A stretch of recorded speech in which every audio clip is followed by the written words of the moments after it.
And to know that I spoke to my mom yesterday and she's not coming back, I think was damaging to me. I held her hand and wondered why she did that. Like, I'm here, like, nimekam, you know, nimekam. She needed to hold a bit longer, you know. As a child, you don't want to see that. I'm here. We have gone through a lot. This is my moment, you know. This is the moment I want to give back to you. I wanted to tell her what she has been. I wanted to tell her, I understand why we never had bread in the morning. I understand why sometimes you'd say, umeshiba nyinyi kuleni. I wanted to tell her, now I understand why you never came to school for visiting, you know. I wish she was around. I wish she stuck around a bit longer so that now she can see that even if I never made her proud in terms of academics, I was never on the newspaper because I scored an A. I'm in the newspaper because I'm making a difference.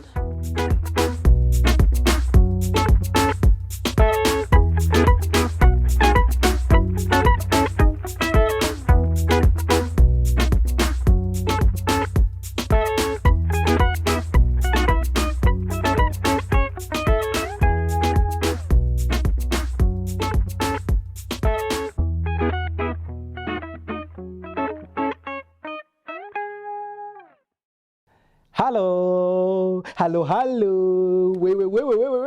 Remote. Usiguze hiyo remote. So welcome. My name is Victor Nyaata, actor, comedian, business person, mkulima mudogo, all those titles. Karibu sana. And this is my story. Safari ya wana Israeli. Safari gani? No, nauliza safari gani?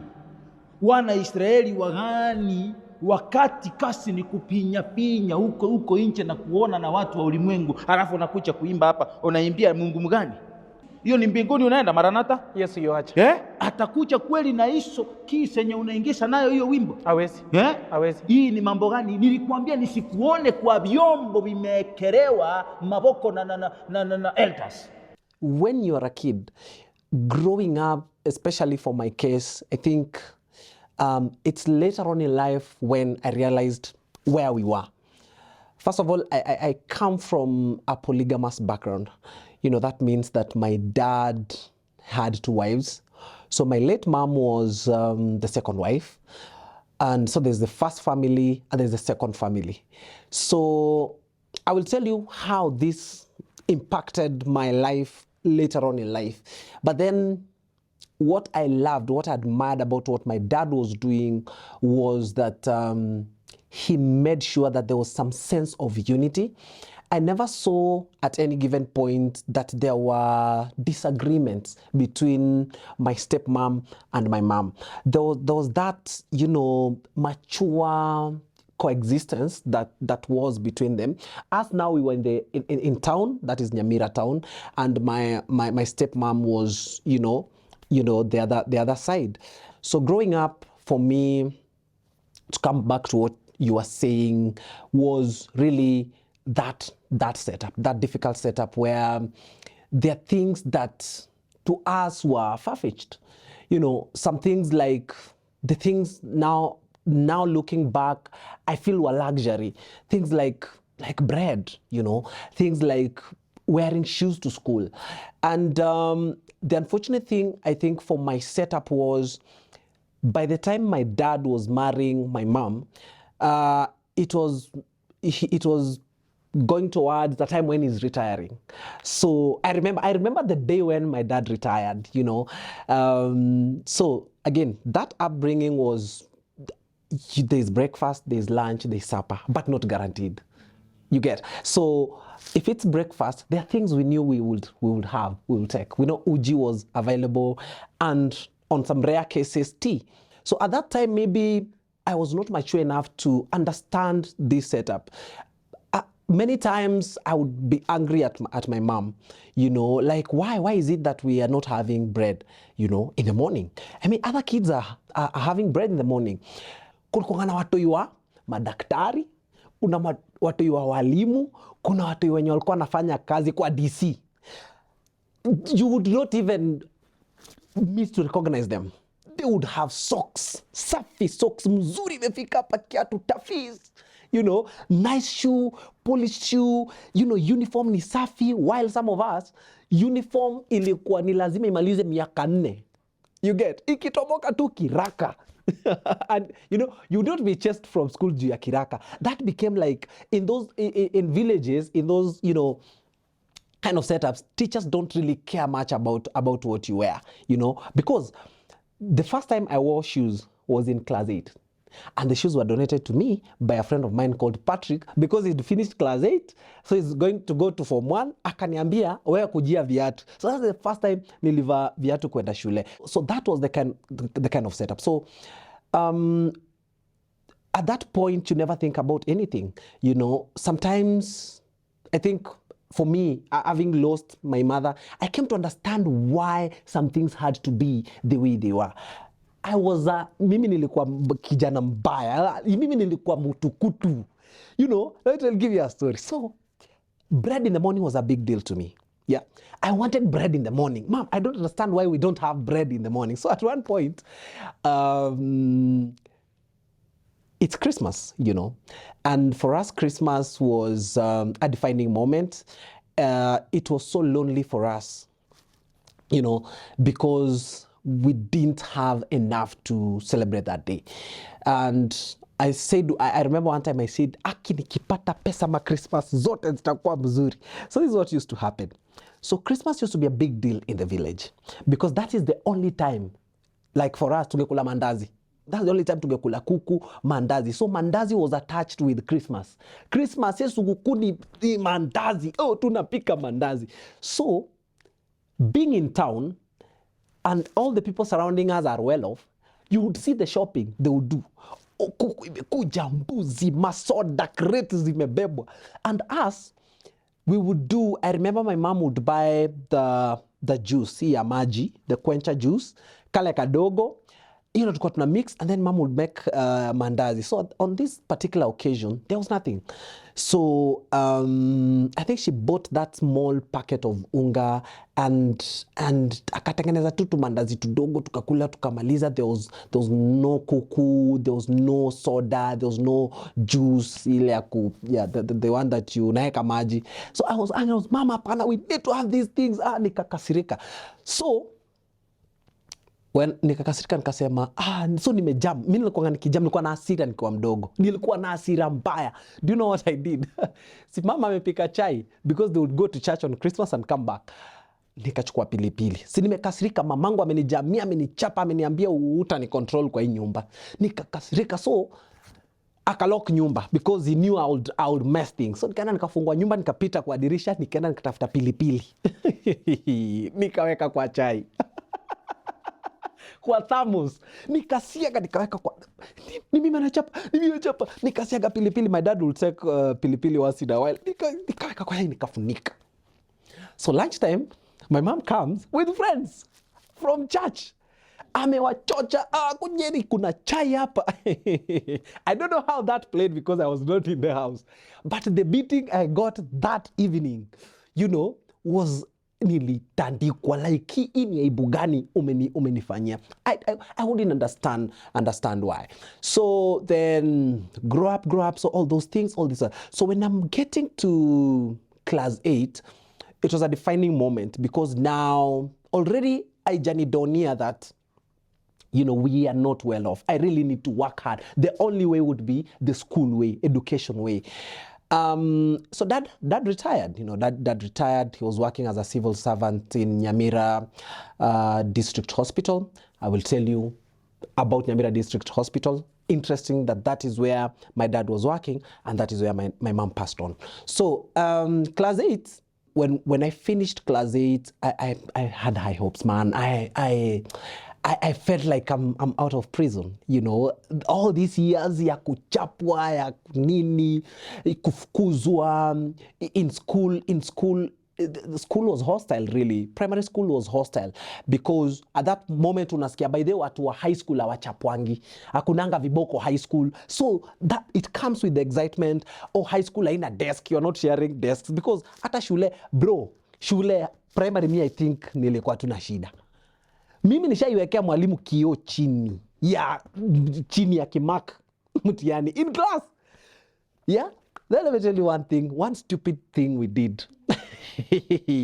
So David Nyamima, son of a pastor, he was my schoolmate, so tumekaa naye David Nyamima. If you're watching, so we said you know what, tufanye kitu ya ujinga leo. Oh, okay, sa nini? Kaniambia sasa saa zile mwalimu anafunza, wakati mwanafunzi amesimama, you know that campus thing, so it could kuna ifungua inakuwa straight ieke, saa zile anajibu swali akikaa atakalia. Bro, we did it. Tumeshika, so ilikuwa inatu exact, that boy hurt so bad, tulichapwa baadaye nikaa tukua tunakufa, hadi tukaitoa wazazi. Yani at that point me, hakuna kitu inanihit bro. Unajua unatoka wapi ukifukuzwa hii shule saa hii, that is it for you. You get? So those are some of the you know, crazy stuffs we did in primary. So high school for us, rather for me, ilikuwa we used to see these things happen. Watu ndio wamebeshwa box mama yao, wameenda kupanda gari stage, wanaenda shule. You get? So that is what I wanted, because mimi sikuwa itoka Nyamira. The farthest would go is to my moms at about what? How many kilometers? We'd say maybe 15 or 20 kilometers away from where we were. And that time we would walk. We would not use matatu. We would not afford a matatu. Kuna piga karut kapanya route nini tunafika kwa stepmom. So clearing high school, I knew primary, I knew now I'll get an opportunity to also feel better, go to a better school, now start my secondary school education. At this point, I didn't know that we were unable, you know, in terms of, in my mind, I thought that Buddha kuna pesa tu ameweka pahali. You know, just like any other typical parent, kuna kapesa mzazi weka. Sasa hii ni ya mtoto wangu. Shock on me, there was no money. So I remember, because this is Nyamira Primary, so I remember my dad sat me down and I think he tricked me. This is how he tricked me. I got a letter. I can't remember for which school, but it was outside the town. It was outside town, so somewhere. So my dad tricked me. Akaniambia sasa hii shule umeitwa ni sawa, lakini naona ingia tu hapa Nyamira Tech, cheza term moja mbili, alafu uende hiyo shule ingine. Nikasema sawa, iko sawa. So nikaingia Nyamira Tech as a day scholar. In short, Nyamira Primary wamepakana na Nyamira Tech. So literally nimevuka two fence. You get what I mean? Nimevuka two fence. So I started my journey in high school. Bado agent hit that we do not have money. First term, mimi ni nani? Uko rofi, sijui ni adolescent, sijui nini ni adole, ilikuwa inanisumbua. So tumeanza introductions to, because inakuanga introduction to geography, introduction, what is biology, what is dini. The first exam, some madam called Jennifer Kariuki, geography. Kaleta mtihani. Mimi nikaangalia madam nikasema, hii ni rika yangu. Huyu ni rika yangu kabisa. So I took that paper, nyuma nikaandika, I oval you, I love you, I inverted it. So kanitaka ofisi. So I went there, so nimetense. I had a friend called Java, tuko tunafanya hiyo ujinga na yesa. So she sat me down, hey, Victor, do you know why you didn't receive your paper? Nikamwambia mwalimu waki sijui natetemeka saa hiyo. Bro, I was shaking because remember I'm still mi bado ni mtoi. Hii kitu nimefanya najua ni noma. Hii kitu ikienda kwa prince ni noma, nitauliwa. Una get? So I'm shaking. Hapana. Akanitolea paper. Kumbe ameisakol pale. What is this? Akaandika chini, what is this? Kasema, what was this? Kaambia, what is this you wrote? Because, I know what you wrote. You wrote, I love you. Why did you do that? Nini kama mwalimu mimi ufanya graphics, sasa nilikuwa najaribu no, I know what you did, So listen, kaambia, akanikalisha kaniongelesha kama mama, vile anaongelesha mtoto. Can you imagine your crush? Anakuongelesha kama mama yako. Kaniambia, no, you shouldn't do this, nini, nimekusamea. Bro, sikuwa jaribu tena. In fact, Madam Jennifer tukakuwa mabeshte later on, nini. But anyway, sorry for another day. So, high school was a defining moment for me. Ikafika Form 2. Now I need to go to Form 3. To go to Form 3, there was a condition. I have to be a boarder. Okay?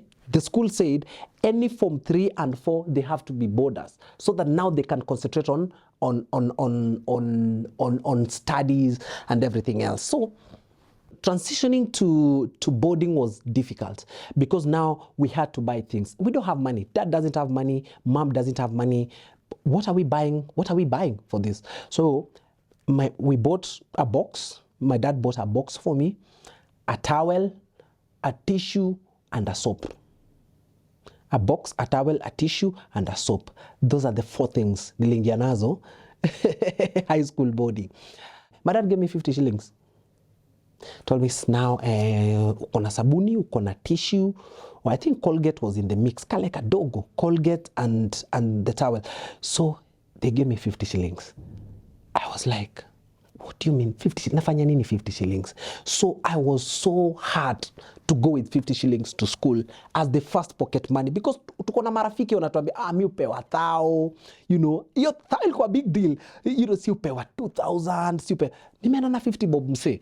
So tukaenda, and being new to boarding, nilibomoa na siku moja, because there was breakfast, lunch, and then supper would take at around 6. So the rest of the time ninja paka the next morning. Prison, bro. Hiyo ni jela bada. What are you telling me? So mimi kufika saa 3, saa 2, and the canteen would be open, by the way. Canteen ilikuwa inafunguliwa sisi almost like 24 hours. Ilikuwa ni 6 p.m. itafunguliwa. After 6 watu wamemaliza kukula, then it will be closed. Then watu wakienda dormitory ifunguliwe. Hao watu walikuwa na nia gani? Hawakuwa nataka tubaki na pesa, bro. And I fell into that trap. Mina kwambia nimekula saa 12 imefika sijui 9. That's the evening preps. Nilisema nilienda kangumuzi ilikuwa I think 5 bob. Nipatie 2. Unakula, unatembea, unafika before fike dom. Zimeisha. Na ni moto. Bro, acha nikwambie, businessmen ni wakora sana. Alikuwa anatengeneza hizo kangumu moto. Juu anajua hizo sasa zinateremka haraka. You get. So, maze, I'm not getting that. Nikarudi. 20 bob imelala. Kangumu 4.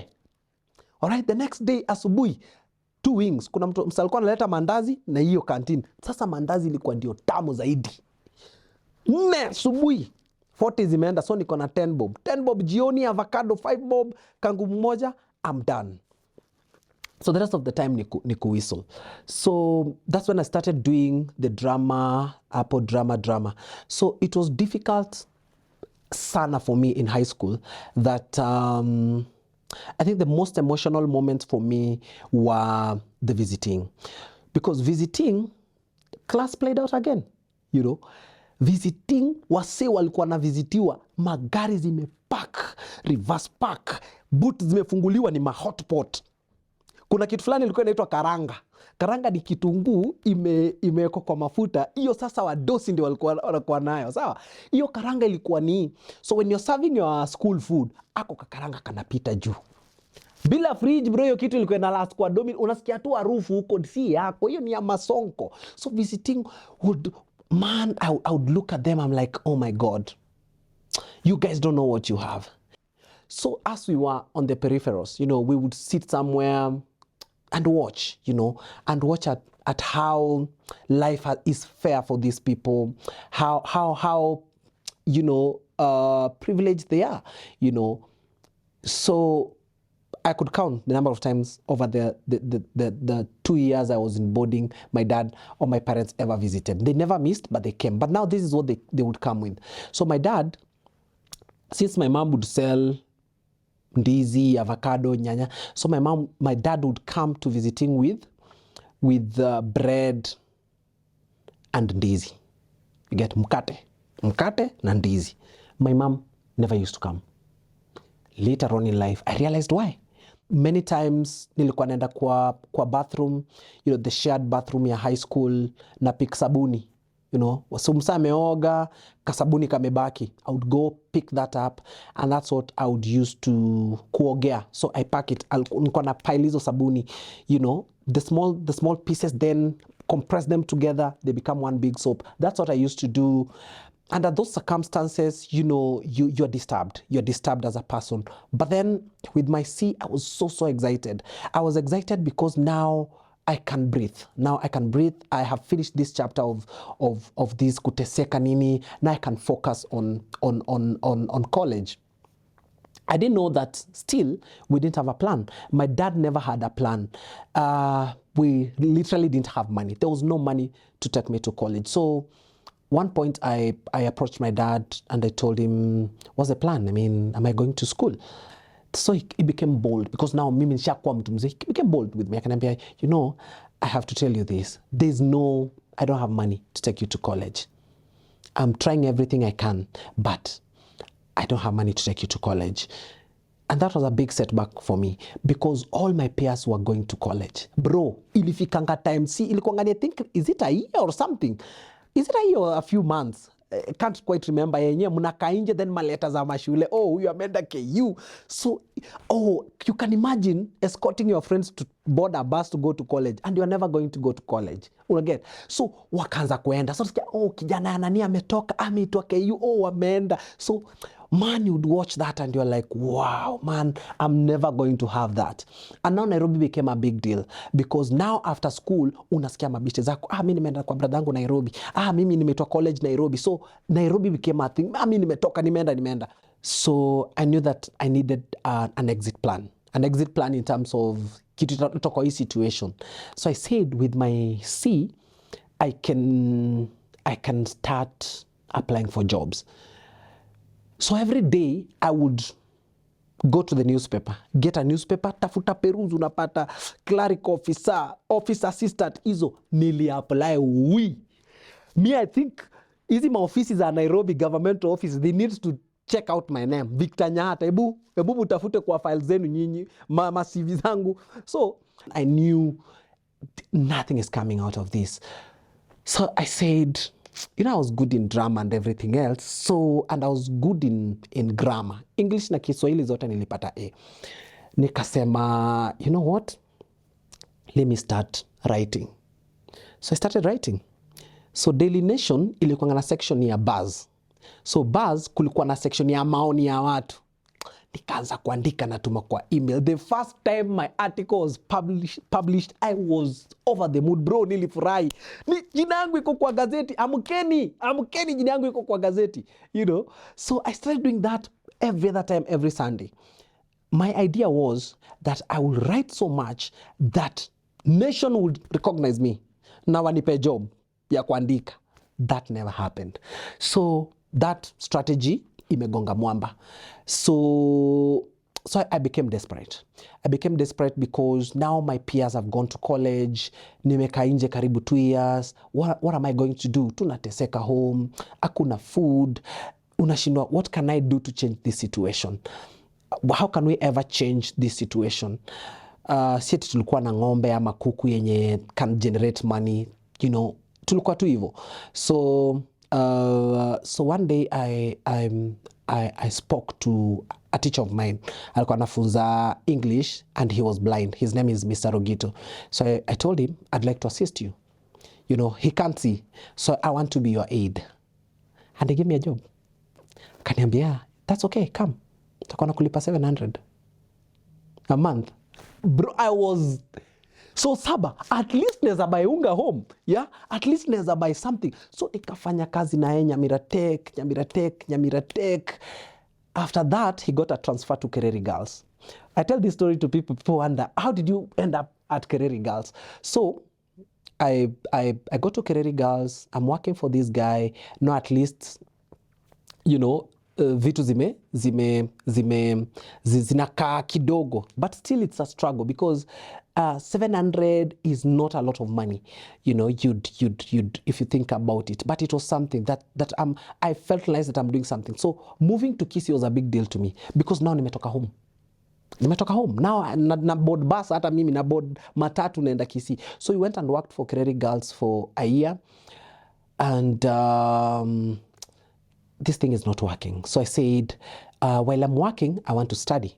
So I enrolled at JKUAT bila do. I enrolled at JKUAT bila do.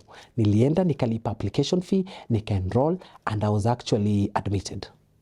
So business information technology, that's what nilikuwa nasomea. So nasoma roju, sina pesa bro, sina pesa. Because at Kereri, you know, nilikuwa nimepewa remedial classes that I will do as an untrained teacher, literature, nilikuwa nafunza wanafunzi hapa na pale. Kuna remedial money that ukifunzwa unapewa thao. So nilikuwa najikaza sana that at least every month, nilikuwa na at least 6 classes, you know, to make this significant for me. And that's what I would pay for school fees and also send back home, you know, send something back home. But still, this was not happening. So while I'm at Kereri, I'm struggling. I had to approach my sister, my stepsister. I told her, you know, I'm here in Kisii, and I just want one thing from you. Give me a place to stay. Just give me a place to stay. She actually did. She gave me a place to stay. And I stayed for a week. Yeah, I don't want to get into the details, but I stayed for a week. But one morning I had to leave, you know. One morning I had to leave, and I left. So when I left, it was a big setback for me. Juu ntalipaje school fees na nilipe keja nini. So I had to make a very painful decision, which was I had to stop the studies. Okay, I couldn't sustain it. Juu wanaitisha school fees, sina place ya kukaa. I had to prioritize. Lazima ukwe na place ya kukaa. That is non-negotiable. Iyo ni irreducible minimum, you know. Tukiwa Kereri, we were also training drama. I was also training drama. So one day, there's a story I didn't want to share. The story of when I came to Nairobi. The first time, 2009, I came to Nairobi before even this Kereri thing or the teaching, because my dad brought me to Nairobi because he wanted my stepbrother to get me a job. And I also left. I had to leave. And when you see, when I say I had to leave, is because you've been kicked out. Yeah, you've been told, you know, you can't stay here. Story for another day. So while we are at Kereri, a group comes to perform set books called Theatrics Arts Ensemble. When they came, I watched them perform. Bro, I was blown. This is what I want. That evening, I went to my boss and told him, I'm sorry, I'm leaving. Unaenda wapi? Nenda Nairobi. Kufanya nini? Nenda auditions. So he gave me 2,000 shillings. And my stepbrother has 3 kids who are very good friends of mine. So the youngest boy, called Maxwell, nikampigia simu. He was working at Coca-Cola Kisii. I told him, I'm going to Nairobi, nipatie tu fare. Na alinipatia. He gave me 1,000. So now I have 3,000. Nairobi naenda kwa nani? Hakuna. On the day of the auditions are happening on Friday. I left on a Thursday. So I took a bus from Kisii. So I've done the farewell bit to them. I said I wanted to act. Nataka ku-act. Manze, mumeniguza. Mkona audition lini? Wakaniambia tukona audition tarehe fulani. I think it was the next week. Kaniambia kuja next week Nairobi and do audition. So when I was quitting Kereri, it was with a heavy heart because it had become my community. It had supported me, you know. Huko ndo nilikuwa nakula. Actually sikuwa na shida ya chakula at Kereri because nilikuwa na shida ya chakula time ya holidays. Because na holidays ukuli shule, because I would get to school very early in the morning. There was a 10 o'clock tea for teachers. There was lunch. There was a 4 o'clock tea for teachers. Na saa zile mastudio wameserve, nilikuwa na sneak back kwa dormitory na chukua food na kula. So naenda home kama nimejiseti. I called my mom. You know, I told her, Mom, nimetoka Kereri na feel calling yangu iko elsewhere, so naenda Nairobi. My mom was like, Nairobi? Unaenda Nairobi? Na huko ndio ulifukuzwa? Nikamwambia mom, relax. Naenda, nataka kwenda kujaribu set books. Uko sure, you know, mothers have this something of they overcare. She was like, hapana, ungebaki tu, there's no need for you to go. I don't know, wacha niende. Unaenda kwa nani? Nikamdanganya. Because I knew this story will not end. Kama, na rafiki yangu kuna rafiki yangu na uko sure ni mzuri, nini. Kasaka, sawa enda. So that morning I remember I took a bus. I'm taking a bus to nowhere. I don't have a host. I don't have a plan as to where I'm going, but the auditions are tomorrow. What I get? So I took a bus. Sikuwa na plan. I have 3,000. So the bus ilikuwa ni karibu 500 at that time. So nikalipa 500, nikapanda basi. It was a very new bus, mupya. So in my mind, najiambia basi itafika jioni nitajipanga. Nairobi heri nijifanye chokora, but ni survive the next. Unajua ukijifanya chokora kuna mtu atakuchokoza. So that I can last till the next morning for the auditions. So I've never seen safari ya haraka hivyo. Saa 7 tulikuwa Nairobi. Saa 7 ndio mimi naona Westlands. Nashindua, my goodness, what is happening? What's going on? This was not the plan. So nakumbuka I took a very old suitcase. I remember it was a black suitcase and it had only my clothes, 2-3 clothes. Nikafika Nairobi karibu saa 7:30 hivi kielekea saa 8. So I was like, nenda wapi? So nakumbuka hiyo place pale kwenye Muhoroto pale kwenye mabasi za Western wapi kila kitu ziko. So I alighted and found my way at BS.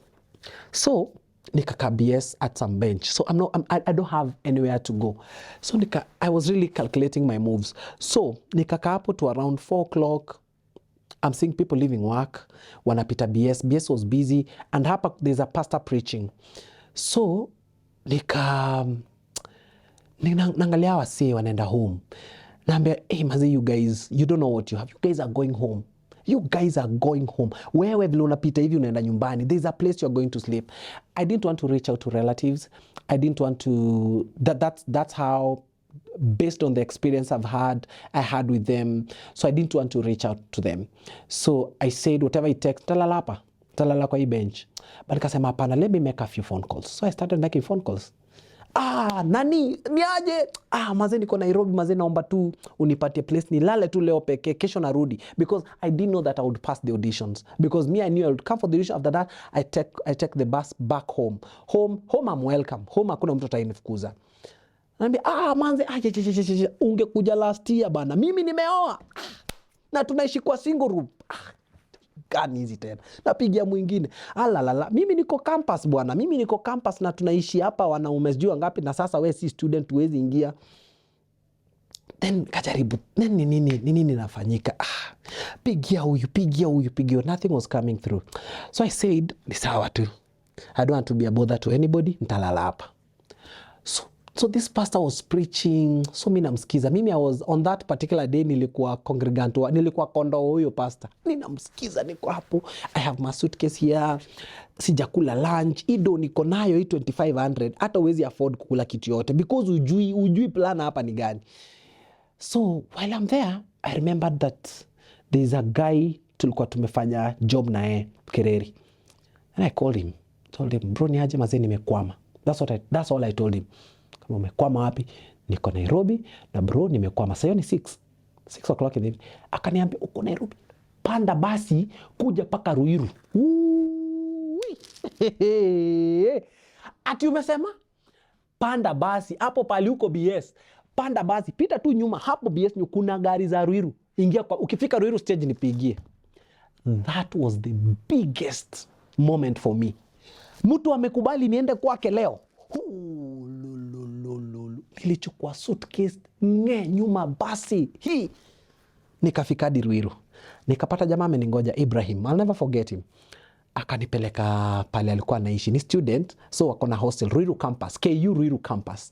So tukaenda, akaniambia karibu sana, nikamwambia intentions zangu, akaniambia usijali, I got you. Nikamwambia nenda tu auditions kesho, hata sitakaa sana. Mimi Saturday ikienda sana, akaniambia usijali, wewe kuja fanya kitu yako. So tukaenda mess ya shule. Those days hakukuwa na story na ID. ulikuwa tu unaingia. There was nothing ati leta ID ndio ingie Z. Ilikuwa yani ni soko, unaingia na kutoka. So tukaingia, and alikuwa something of a student leader. Alikuwa kwa hizo, you know, KU politics. So it was easy for him. So tunaenda mess, 20 shillings tumekula chapo, nyama nini. Hii ndio maisha. So the next day, nikaenda auditions. Nikapata kumekrom. Watu wameja. Najiuliza, mimi village boy kutoka Nyamira sasa, na hawa ni watu wa Nairobi sasa, hawa ndio watu nashindana na mimi narudi. But nikajiambia, you know what, I'm here, let me just do it for the sake. Nikaingia bro, nilipiga hiyo kitu. I was among the top 10 who were chosen out of crowd ya watu. So we got the news that okay, text ya kwanza kuja for the second audition, so now I've delayed my departure to Nyamira. So by the way, nimetunua, I've been shortlisted. They did around 3 of them, and I passed all of them. I was so excited that finally my dream is coming true. So nikarudi nikamwambia Ibrahim, bro, nimepata hii kitu, mimi naomba tu, wacha nikae na wewe. Niko na hapa tao 2. Because nilikuwa spend 500 maybe my transport, niko na tao 2 shika. Wewe fanya shopping, nitajipanga. So kumbuka kuna aspect ya fair na nini. So when I got the job, I was excited, like yes, I called my mom. I told her, mom, nimepata job. So this is how set books work. Set books, you don't get paid immediately. You have a period for rehearsals, kurihasi hizi set books. Utaanza kulipwa mkianza kufanya nini? Kutravel. So mimi, so this is November. Lazima to rehearse November, December. Then to rehearse the first 2 weeks of January. Ndio tuanze kutravel, ndio tuanze kupata do. So 2 months kumekauka. So nikaambia mama alikuwa anatumia so 2. So hizo ndio nilikuwa natumia kama fare. So nikaenda auditions. One time I almost died na train. Now I realized that kutumia matatu was expensive. So I resorted to using a train. So on this particular day, nikamka late. Nikasikia train imesha honk. Papa ya mwisho. A distance of about a kilometer or so hivi. Nilijua nikihata, na hiyo time ukihata riasa unafutwa. So lazima ukwe na hiyo discipline ya time. Nikamka nikakimbiza train. Nikashikilia, nikajump, nikaanguka chini. I got back up again, nikakimbia, nikaishikilia. That was my moment of kufutwa ama kutofutwa. Nikapanda train, nikanipeleka. So anyway, story short, we traveled. And just before we traveled, no, actually let me take you back a bit. So before we traveled, Ibrahim akapata job Kisii. So akaniambia, bro maze, mimi napenda tumekaa na wewe, but nimepata job. Sasa hata we, nikamwambia bro, hata usija, but technically he's telling me now I'm leaving. So he got a job at Nyamagwa Boys and he had to leave. But akaniambia, najua mkaribu kutravel, na sitaki kwe hustle kwako. The cousin, he was a military guy. So Ibrahim sold him everything. Kamwambia sasa mimi natoka Nairobi. Sasa mpata job Kisii. So mimi natoka Nairobi. So badala hizi vitu siwezi hamisha, nilipe pole pole. Okay? So he sold everything. So akaniambia, so anakuja leo, mimi natoka leo. So after ashani prepare a week long, ameniambia, by the Saturday, okay. So akaniambia, nimemweleza, I've talked to my cousin, atakuacha ukae until you travel. So yeye ina shida, at least taki uteseke wewe, jua tu mimi nimetoka tu, but yeye ndiye atakuwa hapa. So nikasema sawa. So on that day nikatoka rehearsal, nikanock. Papa, knock. Nikapata jamaa alikuwa shaingia. Knock. Afungui. Knock. Afungui. Knock. Finally akafungua. Kasimama kwa mlango. Akasimama hivi kwa mlango. Ni aje poa sana. By the way, mimi naitwa Victor. Mimi ndio Ibrahim alikuwa amekwambia about. Kuniambia kitu. Okay. Hakukwambia ati ni house kidogo juu tumekuwa nikiishi hapa. Alikuwa ameniambia ungeniallow nikae for a few days. Na hakuniambia kitu kama hiyo. Okay, sawa basi, then can I come in and get my stuff? Kuja. Nikaingia, nikachukua suitcase yangu, nilikuwa nimebae mafuta ile ya solid, nikachukua na unga, nikaeka kwa bag. It was on 31st. The next day was New Year's. sikuwa nimetravel home because sikuwa na doya kwenda home. So all the while nilikuwa nadanganya madhe, madhe mimi sioni haja ya kukam, but in real sense nilikuwa najua there's nothing I'm going home to, you know. Yes, my parents are there, but nenda ku-celebrate nini? Kwenda Kisii na kurudi is about 2K at that time. So hii 2K sina number 1, number 2 ningekuwa nayo ningewatumia home wa spend for Christmas. So nikaenda kwa neighbor, maboys fulani makomra, kwamba by the way amekufanyia hivyo. Sawa, kaa hapa bro, weka hapa. Nikakaa. So the next day I told them I'm leaving because I didn't want to trouble them. I was saying my comrades, mimi kukaa hapo is an already expense yenye watarajii kwa but tukae na sisi. Hapana, wacha niko na place ya kwenda. I didn't have a place to go. So I remember nilibeba suitcase yangu nikaenda nikakaa kwa msee wa kutengeneza viatu. Nikamwambia naweza kaa hapa, akaniambia kaa Ruiru stage pale. So nikakaa, sina plan. Now I want to go home. Sasa ni I can no longer survive Nairobi. I need to go home. So nikajaribu namna zote, nikakaa hapo. Asubuhi saa 7 ikafika, watu hiyo wanatoka church, wamefurahi ni New Year's, wanafurahi, wanaenda makwao, wanaenda kukula mandazi, wanaenda kusherehekea. So mimi niko na huyo msitu nachapa story. I broke down, you know. I broke down like, what is this life? What is this? Ni nini hii? What is this? Like, mbona na have kusafa? You get? So ikafika jioni kabisa. Now jioni giza inaingia, nikakol jamaa fulani anaitwa Polycarp Omari. Alikuwa na wako vitimbi na KBC. Nikamwambia bro, niko na vitu mbili sahi. Either niende home na maisha yangu itaishi hapo, ama nisaidie. Nini? Bro, sina place ya kwenda. Pale nilikuwa nakaa nimefukuzwa. Akaniambia panda gari kuja Tao, panda 4W satellite. Bro,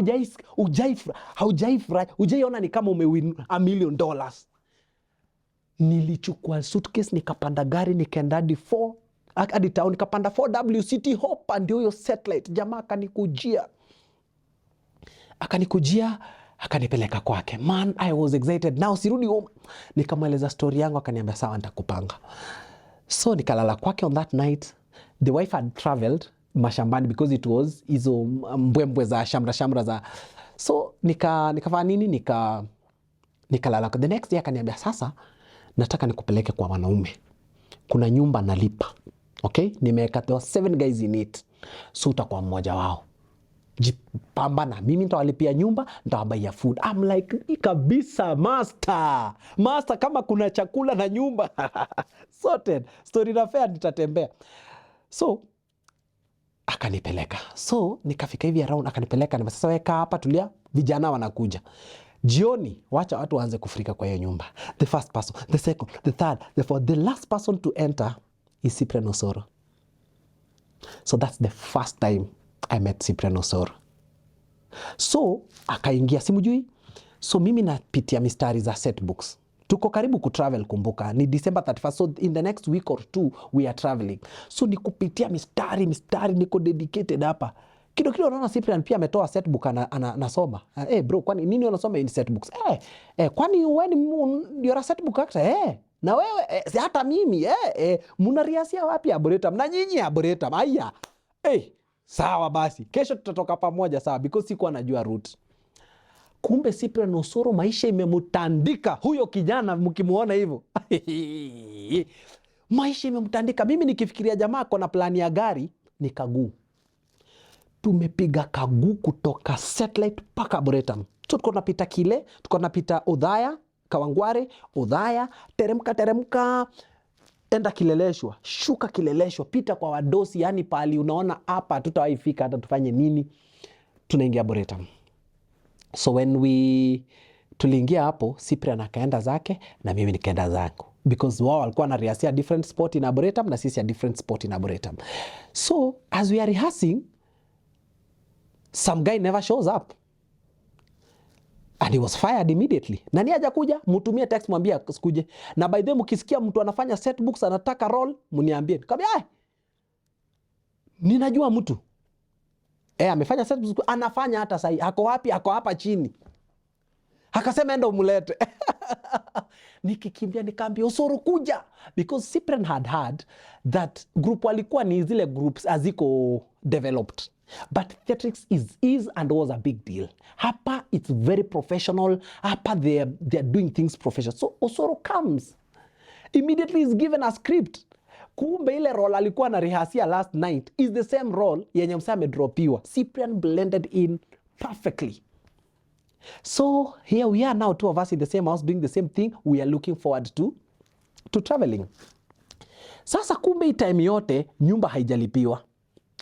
So on the last day to traveling, about 2 days to traveling, kumbe nyumba ya 1,000 imetushinda kulipa. I think it was 1,500 ya mabati imetushinda kulipa. Wanaume wa 7 kumbe walikuwa they were hawking SIM cards awasi when you're the rest of them. SIM card haziendi, hakuna kitu inaenda. Sasa hakuna. So Osoro akaniambia, unajua nini? Tuhepe hawa sisi tuna travel, si tuhepe. So tukatoka kwa hiyo nyumba. So on the last day of traveling, Cyprian has an auntie called Mama Sinde, very phenomenal woman who played a big role in Cyprian's life and by extension my life.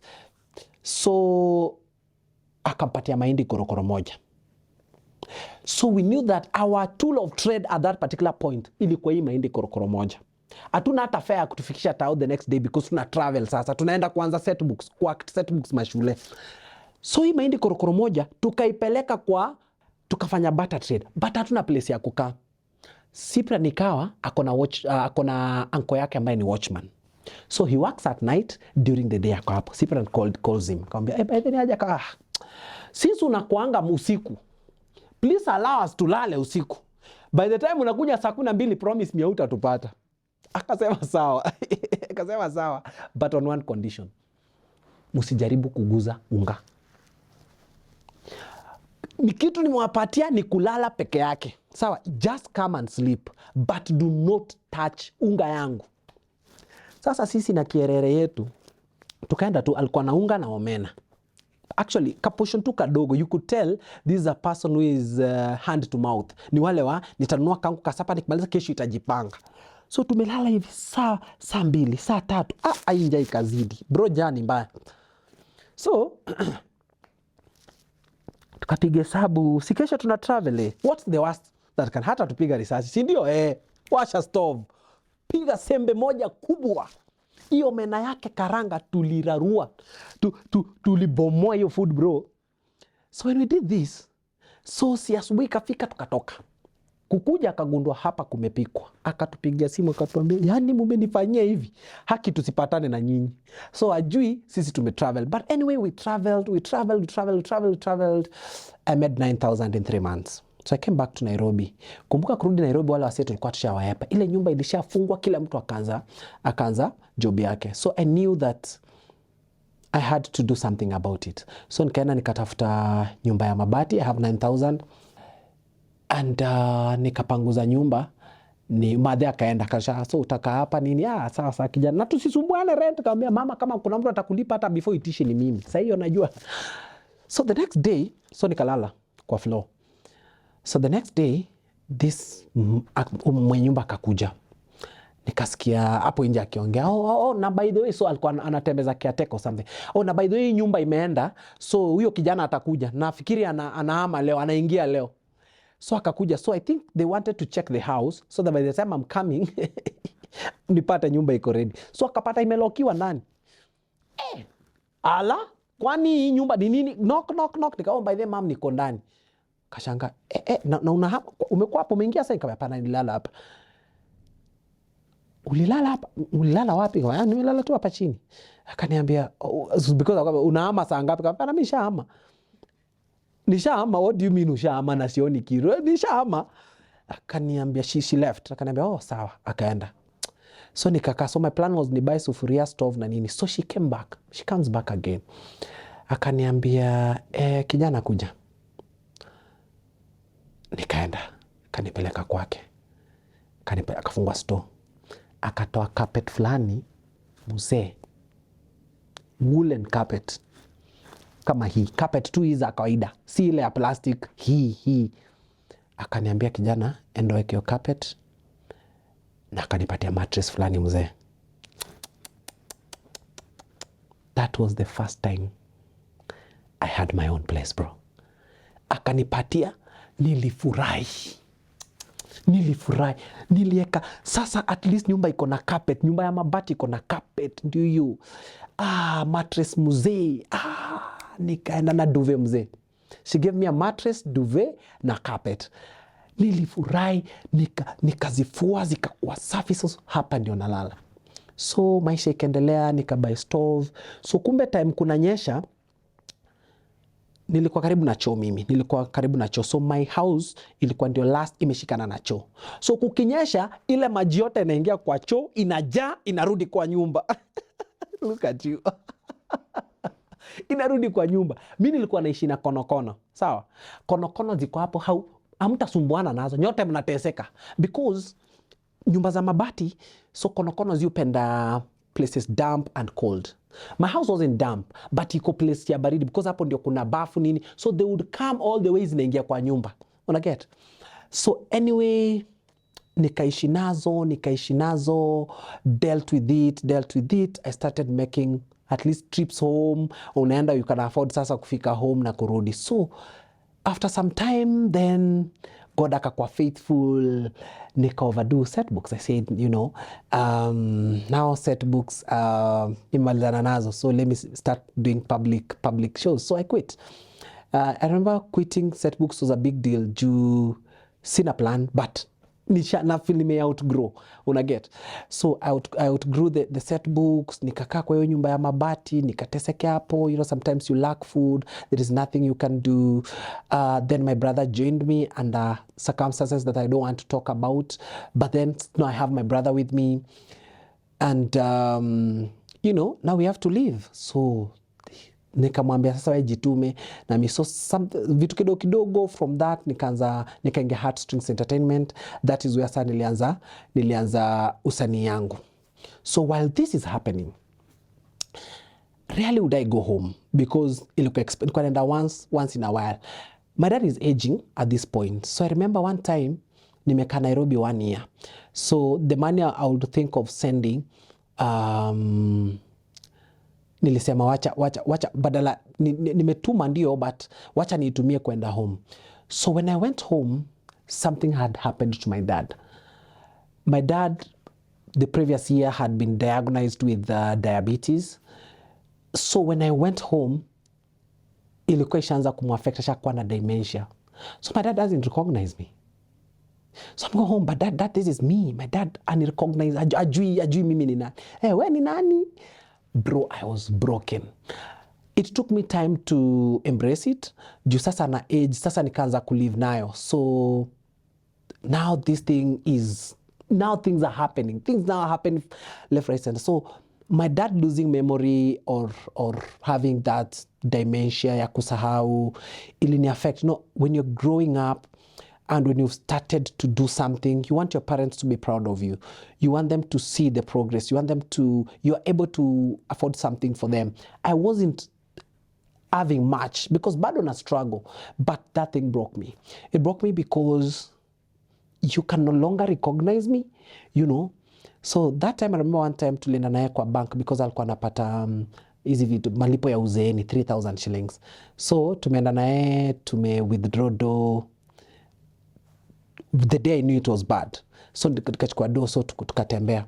So while we are walking, akasimama kwa njia, my dad. Akaniambia, tumeenda kwa bank.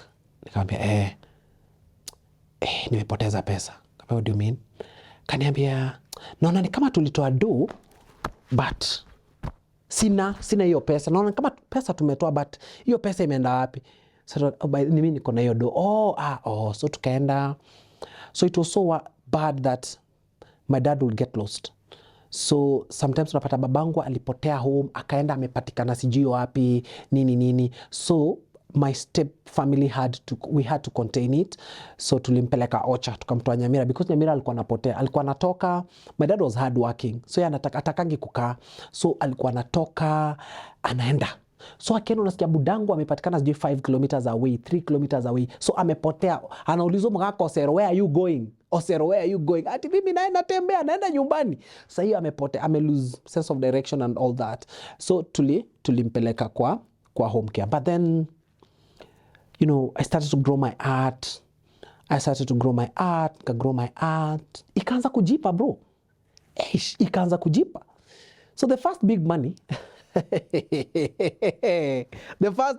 that's what most of you want to hear. So after all these struggles, we started becoming popular. That's when we started to do Mkisii.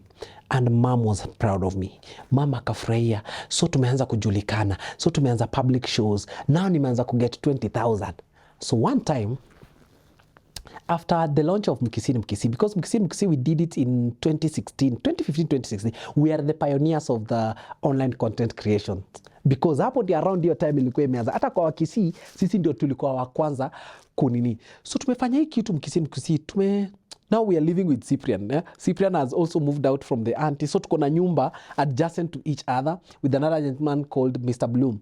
So tunaishi naye tukasema, by the way, so tumeingia Heartstrings and we are getting money as an usher.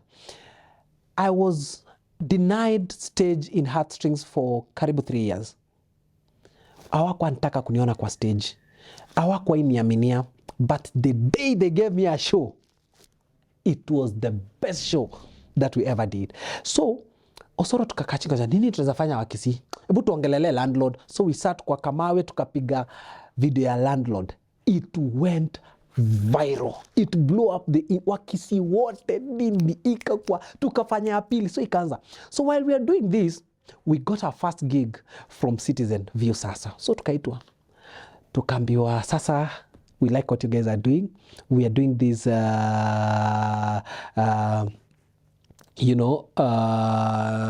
videos on View sasa, and we are hiring you. So we are going to pay you, ilikuwa ni karibu per script 1,000 minimum 24 episodes. So per episode 1,000, so minimum 24 episodes. So kwa mwezi niko na 24,000. So tukapiga ikakuwa sasa tunangoja do. Siku moja nimekaa hivi, so nikariaso fulani ka Heartstrings, nikasikia Mpesa ndinding kuangalia, you have received 24,000 from Royal Media, 24,000 from Royal Media, karibu 100k zote zimetoka Royal Media, because tuko tunafanya both voice, so I have over 100,000. Nikasema Yesu asante sana. So that is my first big money. Nikahama, nikaingia 1 bedroom. Kwa hii 1 bedroom nikajiambia sasa nikanunua fridge. The next month tena pesa zinaingia.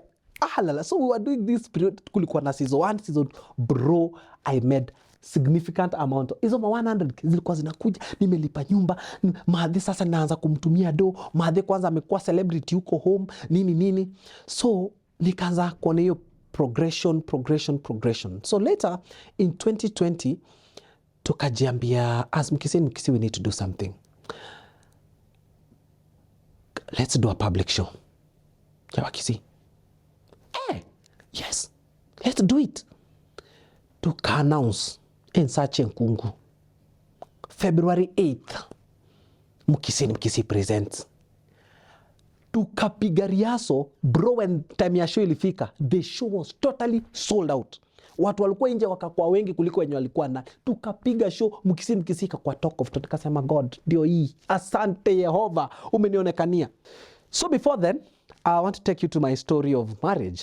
You know, so it's 2019, nimepata hizi mapesa. Then I met a neighbor tu fulani alikuwa ananisumbua hapa na ruka juu. Nikaenda nikamcomplain, nikamwambia by the way spend vile unaruka nini, you are skipping in the morning, you are disturbing my sleep. Sasa hiyo kona 20,000 kiburi. So kana by the way pole nini. So later on nika-move sasa tena. Mungu amenibariki tena. Nimepata tu pesa, nikasema hii 1 bedroom ilikuwa kaka bed sitter because ni open kitchen. Nyumba ingine pale, nika-move. So I met this lady. Nikamwambia niaje, poa sababu by then niliamua huko kwenyu, she was driving. Niamua huko kwenyu, umehamia wapi hapa? Nikamwambia by then I can invite you over for uji. Akaniambia zizi nitaona. So one time she had gone to a marathon. I think it was Standard Chartered or something, or the Mater Hospital marathon. So nikaona kwa status yake, nikamwambia ukimaliza pass by for ile uji.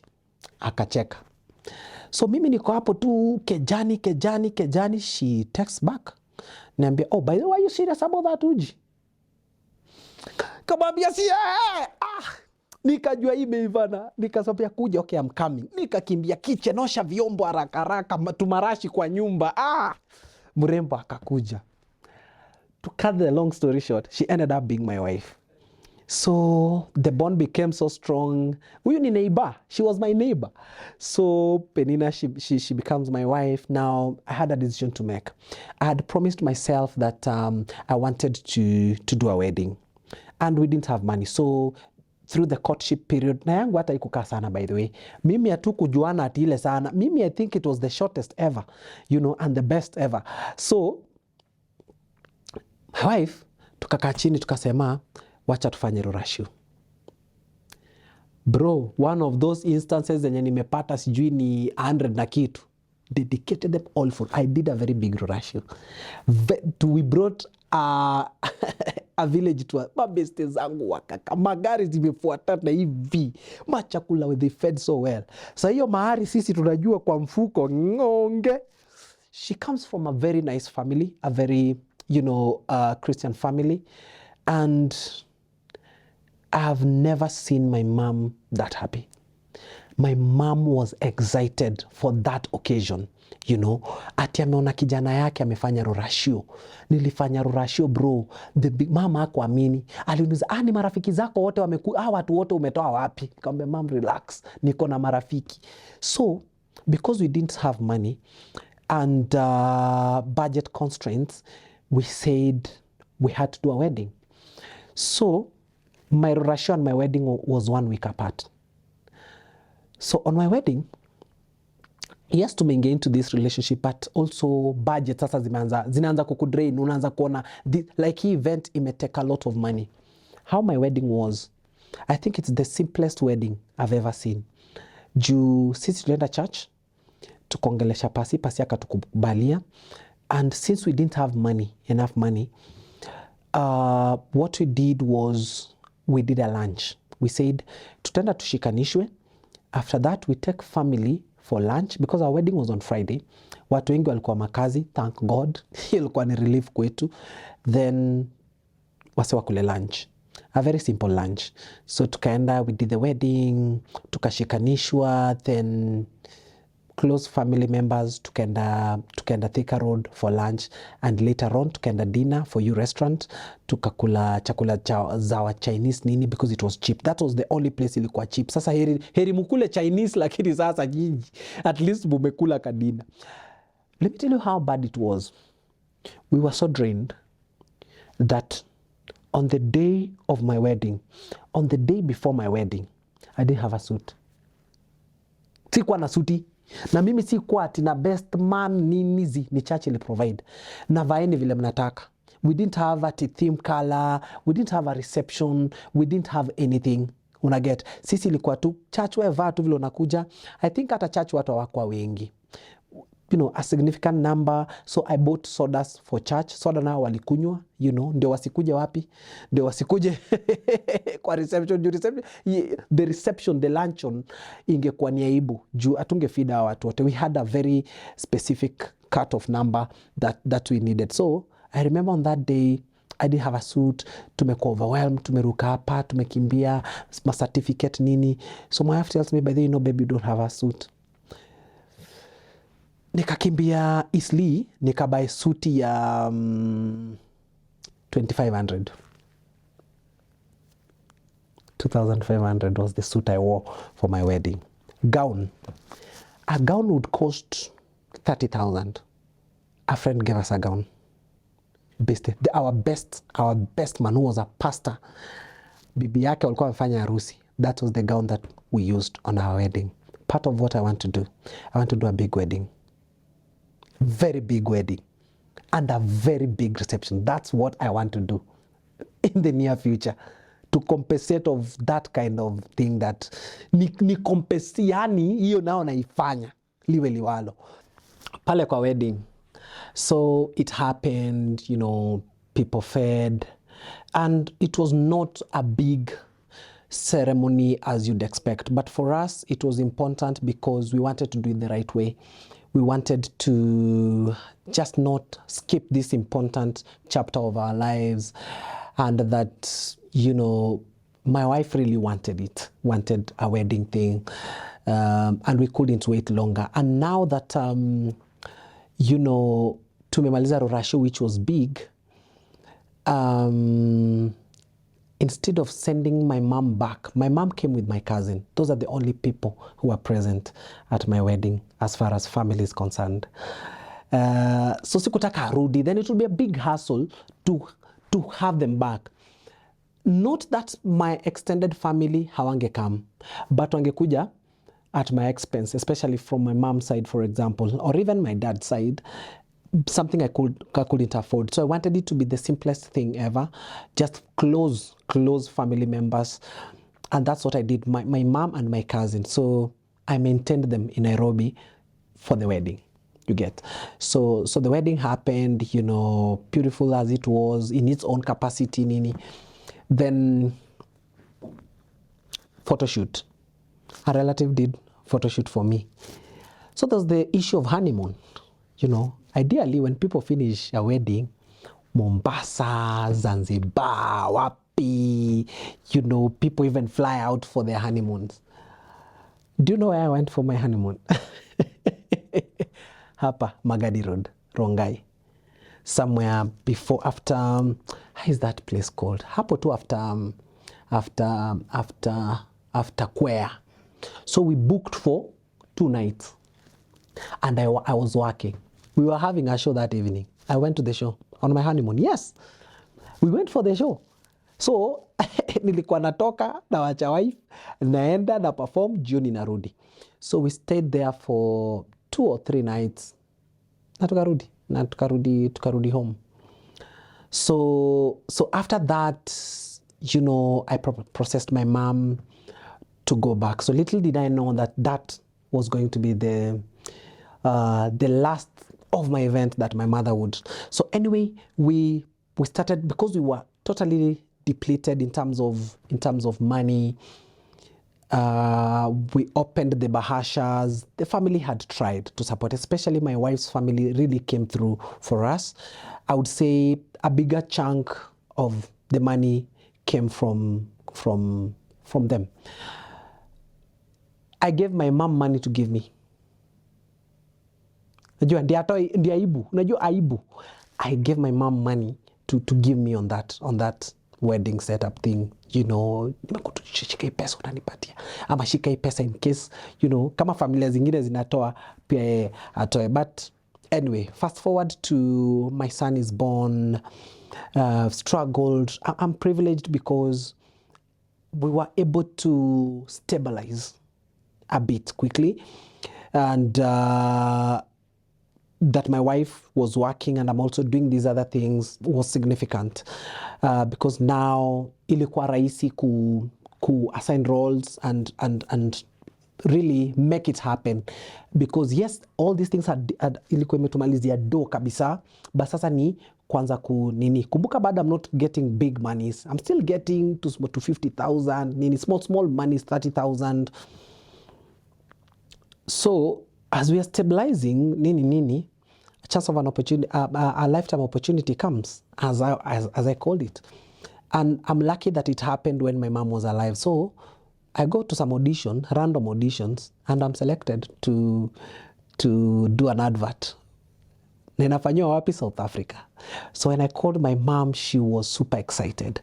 Now, jukumbuka by this time, nimeanza kuonekana kwa TV. Mamangu amekuwa local celebrity. So kijana yako, alikuwa kwa TV, ako kwa gazeti. So all those things were happening when my mom was alive. So I went to South Africa, did the video, came back. At this point, my dad still cannot recognize me. Ajui mimi ni nani, but we could have a conversation, nini. So in 2022, now hell breaks loose. building up to June 2022, I had traveled to, because now we started doing the Mkisii shows. Now you're getting a few monies, coins here and there, some small endorsements. So I had a plan. I wanted to elevate my mother because I knew where we were coming from. So I wanted to bring her to Nairobi. So I said, it's time I bring my mom to Nairobi because ana mse home, anakaa peke yake. So sisi wote tuko Nairobi. My brother is here, I'm here. So the best I could do ni kumleta so that, so, tumefanya hizo sherehe zote, tumepeleka mtoi home, amenyolewa. So now I made our Christmas celebrations meaningful because now we could go home during Christmas and my mom would be excited. Nini. So while I'm having these plans, I've gotten a job in radio now. I'm doing radio, I'm doing Kisii shows, I'm doing endorsements. So things are looking up well. I could afford things for my mom. Nini. So in my mind, I had plans, I have plans for my mom. Nikimleta Nairobi, nitajenga, nitamfanyia hivi. So in June, while I'm on radio, I receive a phone call. That's on Monday. My mom tells me, hey, by the way, si tulipie Go TV. Kasema, nafilio si priority, lakini wacha tuone vile wiki inasonga wakaniambia, mkoaje mkopoa. Tuesday we don't talk, Wednesday we talk. So she tells me, oh, by the way, I fell and nasikia ni kama niko na chungu kwa mguu. So I told her, I sent her money. I told her, enda hospitali, go to the hospital and have you checked and let me know what they find. So akaenda hosi, then we talked on Wednesday. And she tells me, nilienda nilipewa madawa, let's monitor it. Just monitor it. But meanwhile, nataka ukuje Nairobi. I want you to come to Nairobi because now here, neza kupeleka to a better hospital, to a better facility so that they can check you up. She tells me, okay, no, my mom never wanted to come to Nairobi for some reason. I don't know how she felt, but like, ninatachia nani muji, how typically our mothers are. Pana mom, I want you to come. I have a plan for you. I want you to come. I'm living in a 3-bedroom. 1 room is yours. Just, I want you to come. So she laughed it off. Then the second day, which is now on a Thursday, she tells me, I think I'm still feeling pain. I want to go back to hospital. Then, I remember she called me, I didn't receive. Then after radio 10 o'clock, I called her. Then I told her, go back to the hospital. And I want the doctor to tell me exactly what is this. Nini, hiyo chungu inatokana na nini. Because the leg is swelling and stuff. So my mom goes. On that day, there's a friend of mine who we were having dinner with at Double Tree Pale Ngong Road. So I'm disturbed the entire time. I tell the friend, my mom, she's unwell. I think I need to go to Kisii. I need to drive to Kisii. I need to leave now. Akaniambia, but si ameenda hosi, ako sawa huyo. Ako sawa, the way people would encourage you, like, if they've gone to hospital. So then I called my mom on that night. So my neighbor picks and tells me, mama yako anasikia baridi sana, so tumemfunika, but hajakula, amekunywa uji peke yake. Nikasema, I have to go the next day. So the next day nikajiambia, liwe liwalo nitaenda. So my mom calls me on Friday morning because my plan was I do radio, after radio I travel. So she calls me, she tells me, oh, by the way, yes, hata usijisumbue kukuja. Nikamwambia, pana mama nakuja. Nikamwambia, wacha tu ndarudi tena hospitali, then nini. So that's a sense of relief. When a parent tells you that, because angekwambia kuja, but amekwambia, usijali wewe, niko sawa. She gave me the assurance. So Friday afternoon, a friend of mine akaniambia, there was some small meetup at Ngong Hills. So tukaenda Ngong Hills. So nikiwa Ngong Hills, mimi siko, these guys are noticing that, hey, maze, what's going on? Hey, my mom is unwell and I'm worried. I feel like I should go. Something is telling me, go now. So when it got about 4 o'clock, I received a phone call from the doctor mwenye alikuwa ameona, akaniambia, Victor, your mom is not doing good. She's not in good shape. But I have taken care of her. Comes up, what's going on? What is it? Your mom has DVT. It's called deep vein thrombosis. It's a killer condition, but the doctor failed to give me that crucial information. So can I leave Nairobi now? Nikuje. Don't worry, nime-manage, nimemweka kwa ambulance na nimempeleka Nyamira General Hospital. Nitumie pesa.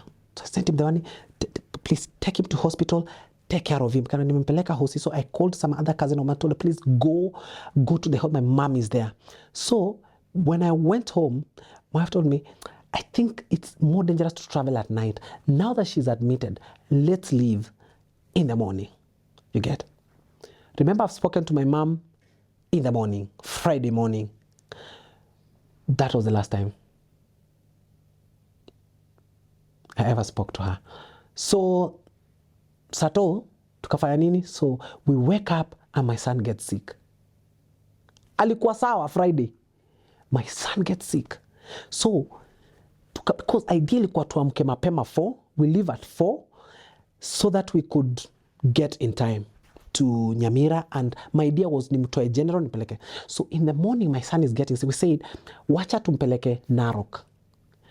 My son suddenly is ill, but tumpeleke hosia Narok at least while we are on the way. So we left. So when I got to my Mahu, my cousin calls me, tells me, have you left? And yeah, I've left.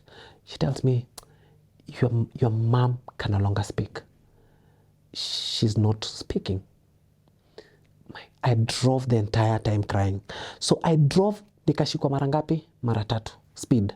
Nikashikwa ya kwanza sijui susu, I told them, wakanidilisha hapo nini. Nikalia, I'm saving my mother, just let me go. By the way, wherever that cop is, if I can ever get to know him, I'd visit him. When I told him that, si alikuwa amechukua ID, driving license, anataka kuniandikia whatever. So nikamwambia, I'm rushing home because my mom is seriously ill. Alifunga hiyo kitabu, akanipatia, akaniambia go save your mother. Nikatoka. So there's some other cops which I don't know what it will take me to ever forgive them. Wakanisimamisha tena speed. Nawaambia, I'm rushing somewhere. I'm not myself. Please. Walinitoanisha. So pali Mpesa iko. So walikataa cash. No, walikataa Mpesa. So pali Mpesa iko about a kilometer. So I walked all the way. So sa hiyo na get my phone calls. Niache maze, you need to rush. Your mom is not doing well. So nikawapatia, nikatoka teke, nikaenda. So while I'm on the way, I stopped somewhere. So in Narok, mtoi alitibiwa, my son alitibiwa, he got better. So tukakam. So somewhere along the way nikasimama. Nikaambia my wife, nimechoka. Can I take a nap? So that was around, so I'm like a few kilometers from home. Nimechoka. I want to, nika park side of the road. Akaniambia, pana, let me drive. So she drove. So tukafika around 1 p.m. At Nyamira District Hospital. So I rushed to where my mom was. I've never seen her like that.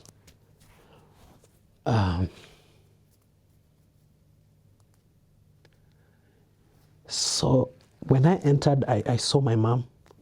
She saw me and I broke down.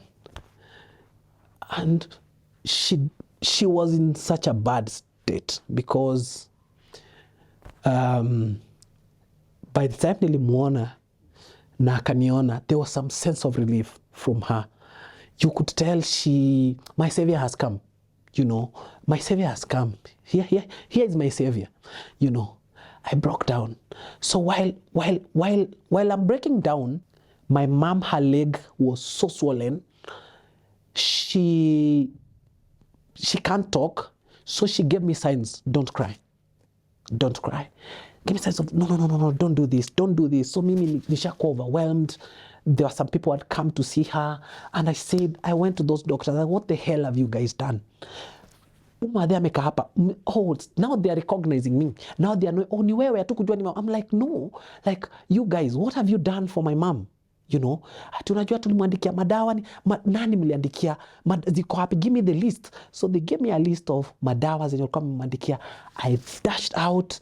I didn't have money. I went to the bank, withdrew. I think entirely we had around maybe 30,000 peke yake kwa bank. So nikaenda nikatoa do, nikakimbia chemist, nikanunua madawa. I rushed back to the hospital. So I already up to this point, nobody is telling me how severe this thing is. Nobody is preparing that this thing, you need to have acted yesterday, including the doctor who saw him.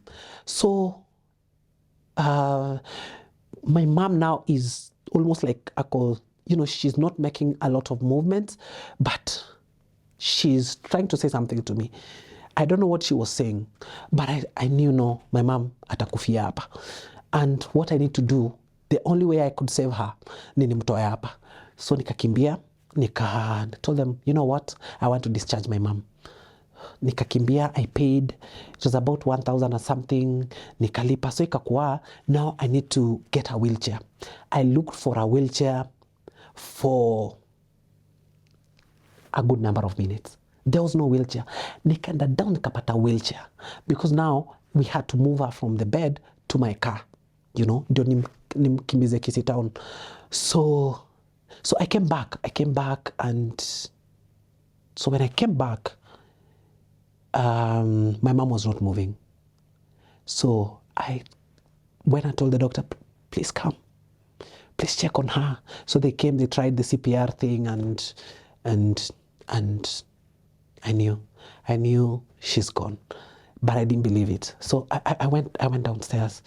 My wife had gone home to drop the kid. She came, and I told her, go check on my mom. I think she's gone.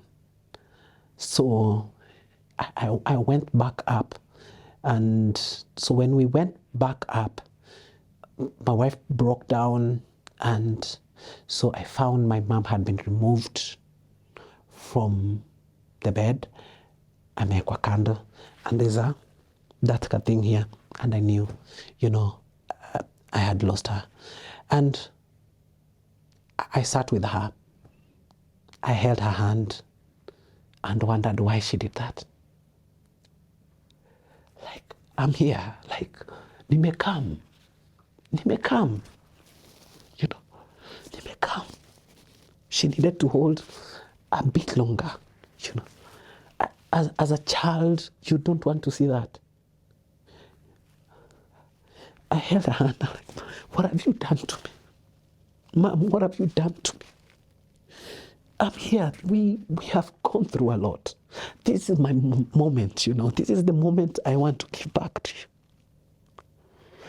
So, you know, I sat with her, you know, I could see, you know, the other guys, you know, sadness. You know, when someone dies in a ward, there is that somber mood that engulfs the whole so still it didn't hit me. So you know, my wife told me, let's go home. So while we are leaving, news had spread. You know, now the women, when you're gonna do job nae, wakakam. So where we are leaving, wanakam. Now my mom had to be taken to the morgue, you know, so they brought that thing, the stroller that, you know, unafunika. Then I called Cyprian, told him, you know, I've lost my mom. Then I called my brother. I told him, Mom is dead. I didn't have a perfect way of expressing this to them. So when I went home, the first place I went was my mom's bedroom. And to know that I spoke to my mom yesterday and she's not coming back, I think was damaging to me. It was surreal. It was, did it happen? So I didn't sleep at home. I left and booked a hotel and nikakauko. So news is spreading. I'm receiving phone calls, nini, and I cried the entire night. I would wake up at night and it's a bad dream. This has got to be a bad dream. It can't be. Your mom can't leave me. Not now. So it became apparent, yes, she's dead. So the next day now, my relatives came, so we went to the morgue. And when my mom was brought from the morgue, and nikijua alilala kwa baridi, my mom alilala kwa fridge with the dead, it was very, very damaging. I would not wish this for even the person who has done me the biggest wrong. I can never wish them what I went through as a child to watch my mom die like that. So, so now I'm alone. I had to do things. I had to step up. So my brother, I know he was broken. When my brothers came, I said, now let's change the morgue first of all. I don't like this morgue. This is where my mother died. You remember I told you that my dad worked there. So that's where my dad worked, and that's where my mom died. So interesting, because the hospital failed my mom. They didn't do what they were supposed to do. While they were explaining to me the county has not paid doctors, it was nonsense to me, because they had a job of saving her life. And so the preparations began, and things now started dawning on me. I started remembering things my mom would tell me, like, hey, you need to change title deeds. Hey, you need to put them under your name. Hey, now you need to step up. Now you need to build a home. I was like, Mom, why are you telling me these things? Why? I don't want to hear these things. We are here now. And to have lost her in that way, when this is the moment I could afford her shoe, this is the moment now I could also elevate her to the next level. This is the moment I wanted her to come. Because at this time we were also expectant for our second born, and who turned out to be a baby girl. So through the burial experiences, I would say I did things pretty much alone. My family, I don't want to talk much about them, but I want to thank, my nephew and nieces, who came through and played a significant role, and my stepsisters who really came through, and, the guys who supported me. And during this period, the culture thing played in.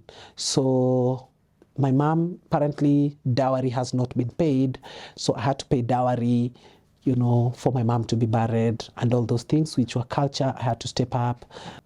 Part of the culture also was that my son would be the first person to have the first dig where my mom would be buried. So it was painful for me to take my son as a 2-year-old to do this, I took him, and he did the first, groundbreaking, if you may call it, where now the grave, before the guys could dig the grave, it had to be the eldest son's son. My mom's eldest son's son was the one to dig. So through that, for some reason, God gave me strength. I carried things, the void was there. So on the day when we were, because our culture is tunamtoa leo, then she would be buried the next day. So when we got her out of the morgue and I saw her, I think the entire time I was not believing that she's gone. So friends came through. I thanked them, tukafanya mchango, and my mom, we gave my mom a very, very decent send-off. I said I'll get her the most expensive casket. I got a casket that cost about 50,000. My mom was driven in a chariot, Prado chariot. That's what I wanted for her. So then now burial is over. Now it starts to hit you, It starts to hit you that she's gone. Do you know I don't have my mom's phone? I didn't want to have my mom's phone. I didn't want to remember that I spoke to her a week ago. I didn't want to remember the last conversation. I thought about why God really had to make it like that. I needed to know that my mom, I'm never going to be with my mom on that last phone call. It would have been the longest phone call of my life. I'd have spoken to my mom endlessly and until nifike. I don't know what my mom wanted to tell me on that. I wish I knew. I wish I could read what she was telling. Apart from her signaling me to stop crying, I wanted to know, I wanted to share a lot. I wanted to tell her what she has been. I wanted to tell her, I understand why we never had bread in the morning. I understand why sometimes you'd say, umeshiba nyinyi kuleni. I wanted to tell her, now I understand why you never came to school for visiting, you know. I wanted to understand that when I was kicked out from my relative's house, you told me, come home, you have a home, you have me, you know. Those are the things that kept ringing. Part of my regret were, did I do enough? Did I do enough? Did I commit enough? Should I have done things earlier? You know, was mom proud of me, for example? That I know she was, but did I make her proud? Did I elevate her to the next level? So on my way home, there is a place where she does her business. So we went to open. And when I opened that door, on the last night before she died, she had arranged her stuff. So in that, her place of business, she had arranged. And the last thing she had done, alikuwa amekata cabbage. That's what she wanted to sell on that day. And it broke me the way she arranged. And part of what I was wondering, what did she know? Did she know? So when I spoke to the doctor, the first thing I asked her, do you think my mother knew that she was going to die? So life moved on, kept calling her phone. And I don't know, maybe I should call her number. I don't know if that number exists. So my mother's phone number was, I've never called it for over 2 years. But let's see if someone has this number. Yes. Yeah. Hi. Yeah. Sasa. Poa. Yeah. So that's my mom's number. Definitely, you know, the company has done that thing. It has assigned it to someone else. While there is another person on the other end receiving this phone call, it's saved as mom. So that's the most weird things for me, and why these numbers have to be reassigned to people. So this person doesn't know that the immediate person who had this number was so important to someone, to people. Yet, if I want to talk to my mom, if I wanted to call my mom, it will go to someone else. And that's where sometimes I may put a fault at telecommunication companies, that my desire would be that when I call this number, this is a number that is no longer in use. You know, this is a number that meant something. If I showed you my Mpesa statements of the money I've sent to my mother, you know, then this is a number that is really very significant. About this number, I refrained from calling this number for 2 years. 2 years. I've never called it for 2 years. Never called it for 2 years. So after my mom passed on, I would call. I call the number, and it would be mteja. The person you've called. So I stopped. I said, no, I need to stop. So I stopped. But now, let's talk to him. Let's talk to him. Let's hear what is. You know, it's saved as mom. Yeah. All right. Let's hear what he has to say. Yes. Hello. Hello. Namna gani? Mzuri. Naitwa Victor. Victor? Nazungumza na nani? Na Steven. Steven uko wapi? Steven yuko nyumbani. Nyumbani ni wapi? Nategemea wewe uko Nairobi, uko Kisumu, nikwambie niko Kibwezi. Oh, mimi niko Nairobi. Mimi niko Kibwezi. Sasa Steven, the reason nimekupigia ni kwamba hii namba hapa awali ilikuwa ni namba ya mama yangu. Gani hiyo napiga naye? Hii nimekupigia 0719. Ingawa nilimpoteza, so ni vile tu nilikuwa napiga nikapata imeingia. Haina shida. Nafikiri kuna shida. Hapana. Nilipewa tu na Safaricom. Naelewa. naelewa. So ndio maana nasema haina shida, ni venye sijaipiga kwa miaka 2, nilikuwa najizuia nisipige for 2 years. Okay. But leo nikasema hebu nijaribu hii namba niipige, but najua Safaricom wanga wana resell numbers wakati zimekuwa dormant. Exactly. Na Safaricom kwa hivyo. Ni sawa. Haina shida na isikusumbue, hayo ni mambo ya kitambo. Unatoka pande gani? Kisii. But naishi Nairobi. Wewe ni Mkisii? Mimi ni Mkisii. Yeah. Mimi ni Kamba kutoka Makueni. Kamba. Okay, sawa. Okay, shukran. Asante. Yeah, so that is it. So now I have to delete it. It will no longer, I can remain with the Mpesa messages. I will delete it. I'll just do it right now. It's not, it will no longer make sense, you know. There you go. Let's delete it. Yep, done. So yeah, so that was a big turnaround for me. It affected me almost to depression. I was battling a lot at the time. You know, I started to study, what does the Bible say about life after death? Am I going to meet my mom again? Am I going to have an opportunity to express, you know, with profound gratitude, what my mother has been through the years, that now I understand everything, that now I'm woke, now I'm a parent. I know what it means when she did what she did. I know that mom never got an opportunity to live in a better house, in a better home. She never had the opportunity to enjoy the children. But the little bit that I did, I'm sure she was proud. I'm sure she was proud of what I did. She never saw me into this stardom thing that I would travel outside the country. I have a trip to Australia to do what we have a show in Perth, Australia, and I don't know what this news would have been to her. When I was kicked out, I remember my mom told me, hiyo Nairobi utaenda na utaishi better than watu wamekukosea, utaishi better than watu wamekufukuza. And later on, then I come to realize that parents don't want to watch their children die. They'd rather die. So maybe my mom gave up because of that breakdown I had at the hospital. Maybe she never wanted to see me in pain. And yes, mom never wanted to see me in pain, never wanted to see anything bothering me. So I lost her like that.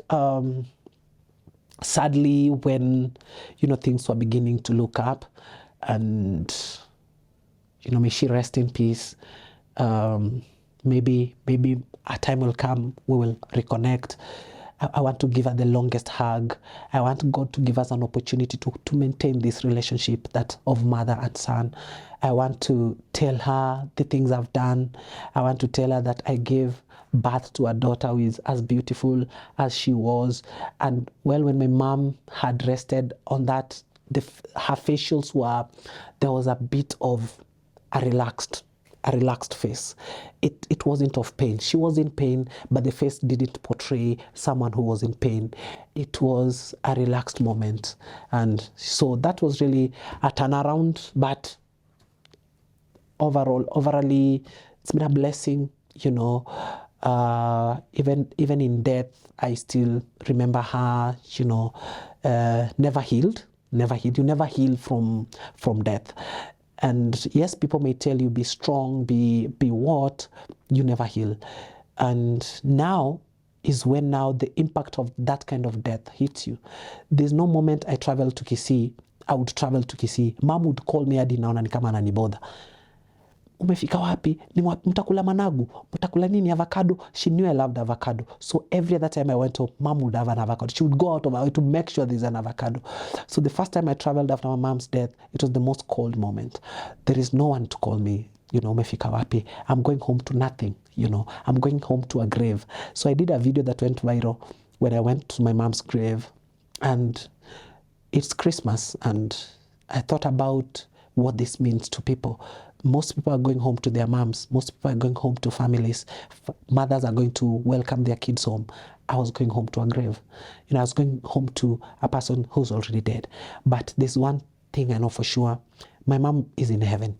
No way my mom is not in heaven. Like, I will do everything to make sure that that is the case, if that wasn't the case. Was a very prayerful woman. She had gone through a lot with her kids. This is us. This is us. We are not, hatujateseka, sijateseka, and brighter days are coming. You know, I don't know what else I can ever do to honor my mom better, but it was a serious setback for me. So I thank God for that journey. My dad is aging gracefully. He's doing God well, being strong. My dad didn't even know that, you know, my mom died because of the memory thing. So they will reconnect someday in heaven. All of us will reconnect in heaven. We will laugh, you know. I will tell my mom, these are your grandkids, great grandkids. Probably at that time, pengine hata sisi hatutakuwa by the time the grandkids are there. And I would want that to be one big family. I would want God to give me an opportunity to experience my mom one more time and for eternity, for forever. Yani, I will never leave my mom's side if that was the case. So sometimes you hear stories about mothers, you know. I am a wedding MC. Every time I go for a wedding MC, I go behind the tent and I cry. The reason why that happens is you see a family, you see a person getting married and their mothers are there. You know, they're encouraging them. I remember my mom on my wedding.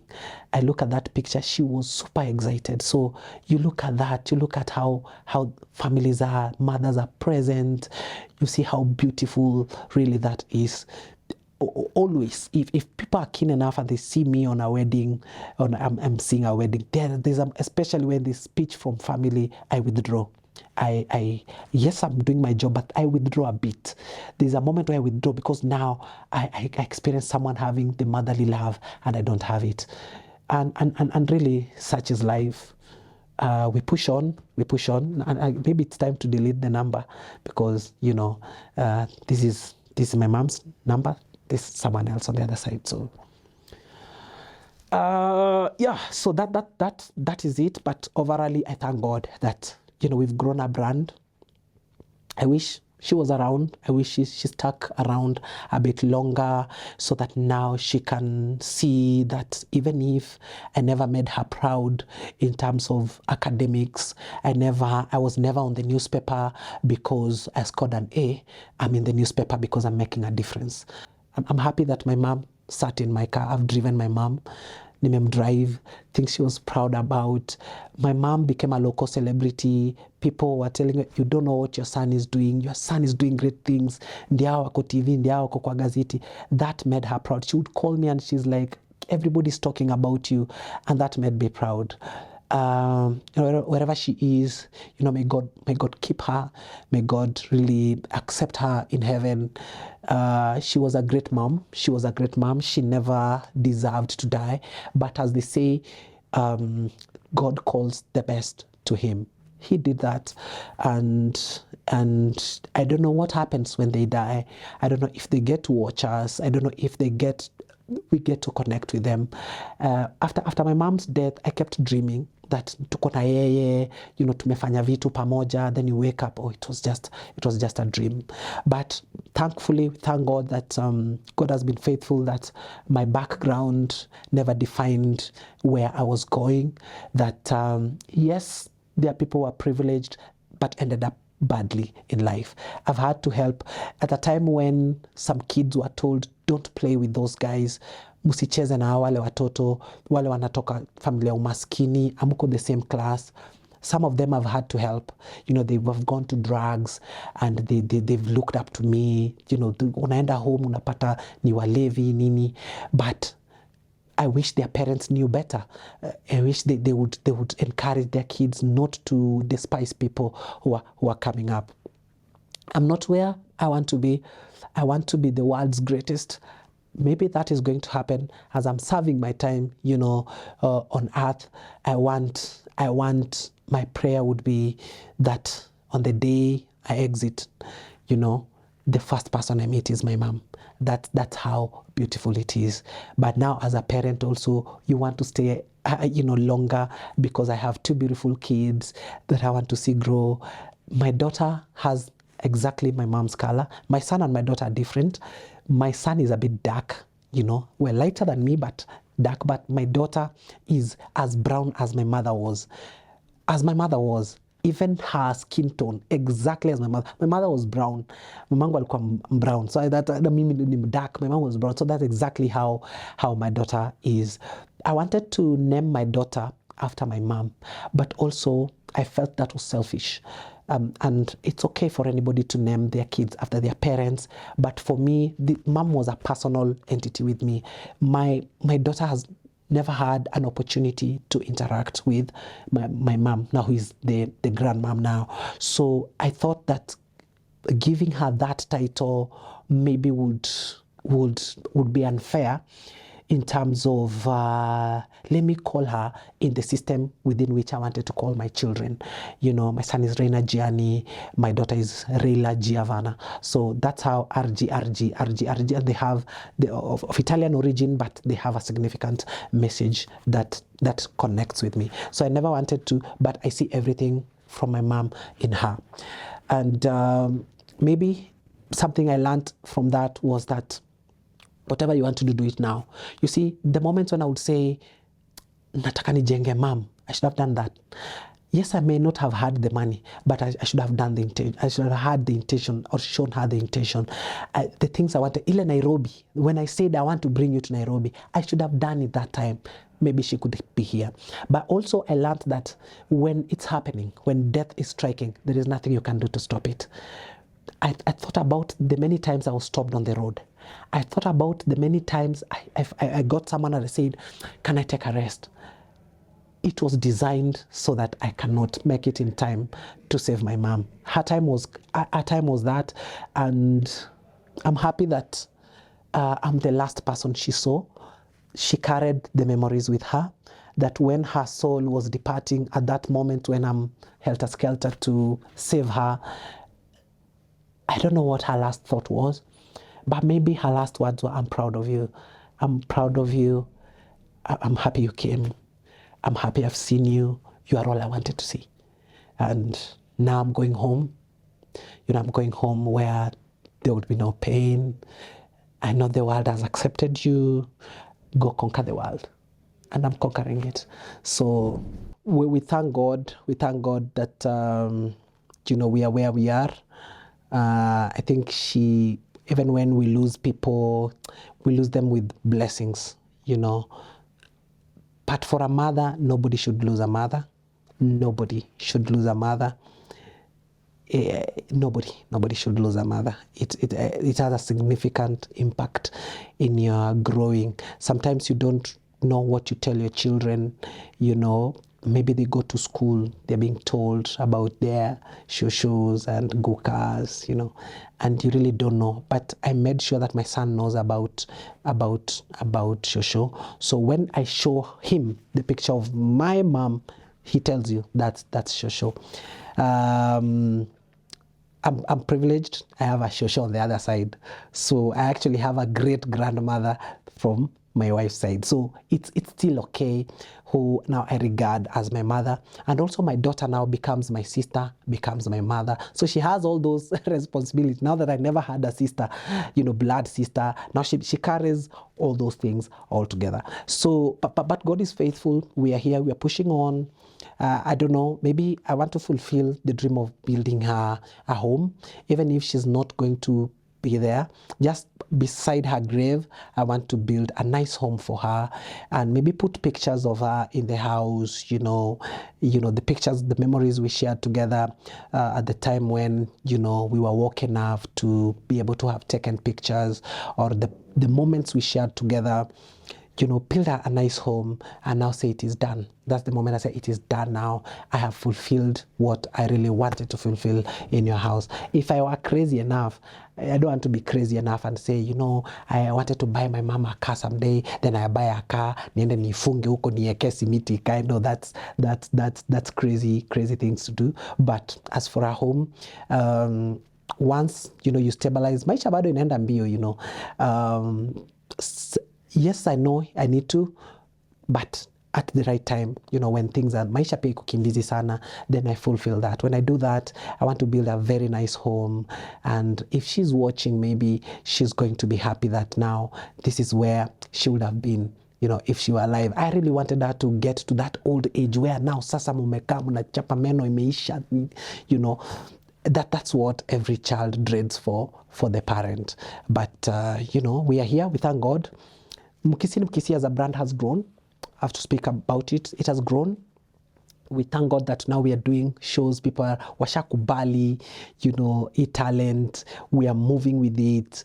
It's taking us places. Now we have shows in Australia after Australia. We are doing Dubai after Dubai. We are doing USA after USA. We are doing Canada, UK, and I'm thankful for this gift. Remember, the background was that boy mwenye alikuwa anakanyaga chini, that boy mwenye angeenda kwa uraino mguu tupu in school. Now I can afford a shoe. Hii kiatu nimevaa ni venye nikisema itakuwa ni maringo. Watasema ukijana ameanza kuringa. So God has been faithful, and now what this has done for me is every Christmas, because of what I went through, I silently began to a mission where I buy unga, mafuta na sukari for random families. So why I do that, and I don't like to publicize these things, I'm doing it from my heart because this is what my mom would have loved me to do. My mom was a mom who wanted us to share. She would go, my mom ningemtumia do, atumie brother yangu. Nilikuwa namtumia do, brother yangu amesumbua hapo na mtumia do. Mama anaituma exactly vile mtumia. Na alikuwa ananiambia, and also mom taught me how to forgive, because there are people who wronged me, and in the build up to her death, she kept telling me, oh, by the way, you know, kuna watu, and the people who wronged me, even at family level, I've been so nice to them. I remember one family, siku moja niamka nikawafanyia shopping ya over 10,000, nikawapelekea.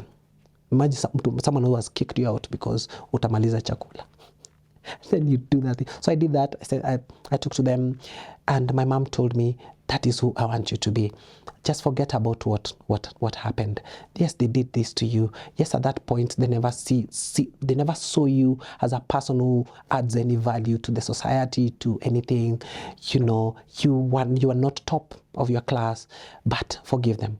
And I did. I forgave everybody who wronged me. Those people who kicked me out. I forgave them.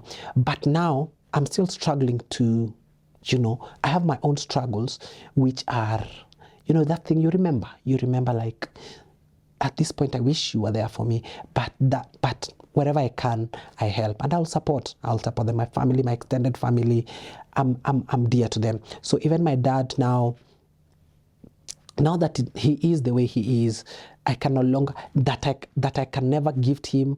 Nah, understand, my son has gifted me this. He's not in that space where he's aware that, you know, my son has gifted me this, the way you could buy us. So may I just buy, you know, try to take care of my dad wherever I can. Even if he's not seeing it, I'm doing it because of who my dad was. My dad is, and at those days when he was aware of his surrounding, was a good dad. When I finished high school, my dad bought credit, airtime. Siku moja akaniambia, chukua, najua una pesa, chukua hiyo credit, tumia hapa kutafuta kazi. We would share the phone with my dad. We would share a suit with my dad. So my dad, church, sato, ilikuwa navaa suti ya, kama hajavai suti leo nitaivaa next week ava ingine. I would even wear shoes za my dad, because now my dad si ako na ile familia ingine wamenumununulia, so mimi nilikuwa na dandia. I get akivaa suti, mimi navaa suti, navaa oversize suit kwenda church, but nimefurahi that nimevaa suti, you know, nimevaa suti ya that's the kind of man he was. My dad ni mpoa that ananyanganywa shamba hata bongi. My dad alinyanganywa shamba kubwa, akasema pana, I'm not going to court, wacha wakae. So that my dad, my dad tungelala njaa, amesaidia mtu mwingine. Mother alikuwa na zusha. Sasa 1,000 but wale wanalala njaa, sisi tuko at least hapa tulikula lunch tuko. Mimi nimepatia wale walikuwa na, that's who my dad was when he was aware. Actually, the people who owed dad ni wengi sana saa hii, that hata vile lose memory niko sure alifurahi. Sasa hawezi so my dad hata kufuatilianga do. There is a guy my dad gave over 100k on a get zenye angetumiwa, so anakusanya, so anampatia. So So that said, I totally understand the people who have lost parents. I know what they're going through. I'm with them, and it's never an easy journey. I almost went for therapy myself. I almost went to therapy, but I did not. Nilijikaza. And also maybe for someone who is watching, the background really will never define where you're going. Just push it. Sometimes maybe you're me.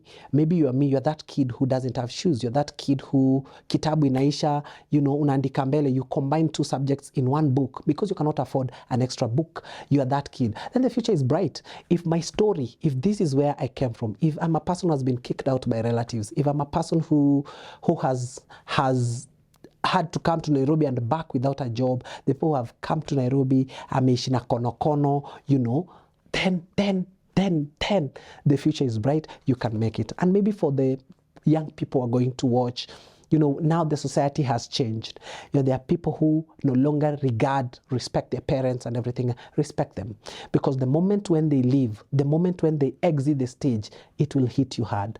Utakumbuka, haungesumbua parent wako, haungesumbua mama yako. Because also, the generation ya saa hii ni generation ya I can do whatever I want. Mom can't tell me nothing. Those are very important people in life. A mother and a dad is a very important. And maybe sometimes you could be killing them. Wewe uko kwa bangi, hutaki kusikia, hutaki kukua straight, wewe you are in crime, whatever. These are things that are really slowly eating your parents and you may never know. So it's important, as a young person to respect, your parent. So much so. Mimi time nilikuwa walk, bro. My mom, tulikuwa so close. Every time I went home, my mom would boil water for me. Ananichemshia maji asubuhi, ameamuka hadi naona mama unanibodha. Mama niko sawa. Hii ni vitu naweza jifanya. So sasa tena amekuwa na kutreat kama mtoi. But hiyo ndio love. Hiyo ndio love. Na wish sana that thing could be happening right now. Na wish sana ningekuwa naenda home, mama ananipiga, umefika wapi? Ile managu. Juu mimi nilikuwa namwambia, mama hata usijali. Wacha sasa wewe unasumbua sasa hiyo managu, mama tunafika. But that's what mothers are. Mothers hide a lot of things that we never know. Saa hii ndio nilikuja after her death, ndio come kujua the things they would hide. Inakuhit, mbona madhe alikuwa anafanya hivyo kwa ajili yetu? Because she's covering up for us. And they try so hard. They try so hard. Our parents try so hard. I don't think there is a single parent in this world who is not trying for their kids. And that is it. And that's what they do. They say, I'd rather die fast. So let's treasure the moment. Death is there. It's coming. All of us one day will bow. Will bow out of the stage. And for me, by the time I get so old enough to bow out of I want to have made an impact. I want to have touched someone's life. I want to continue doing what I'm doing secretly. I don't want to publicize it. I don't want to take a camera and record ati nasaidia mtu. I want to do it because I mean, help. It's my interpretation, and you should not stop recording when you're helping. It's my own interpretation. Like the way I do it is silent, because I know there's a kid somewhere who Christmas never means anything to them, just as Victor was. So even if it's 2 people or 3 people that I'm going to do this for, that's for my mom. That's how I'm honoring my mom, currently. So when we began Mkisii, we never knew that it would be this big. So far, we are the only ones who tunajaza Wakisii. And let me tell you something interesting na Wakisii. So we didn't know that Wakisii wako in these large numbers, because when we put a show, that is when we differentiated. While we are thinking that we are tunaongelesha watu wa ushago, I'm putting a ticket at 1,500 and I'm selling out. So who are these people? Asi watu wa ushago, ani watu wako somewhere in life.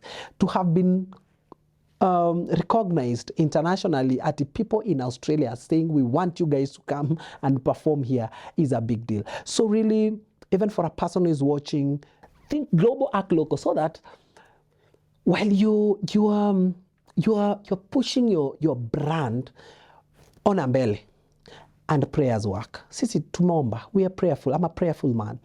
I pray a lot.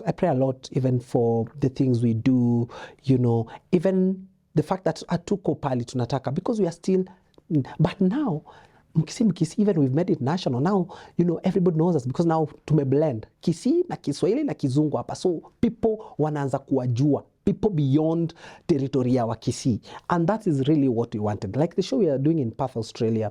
Si wa Kisii peke yake watakuja. The people are going to attend because wanataka hii culture wa Kisii. Wase wenye siku hizi wana maranatha hii nini pasi nini. We want to watch them.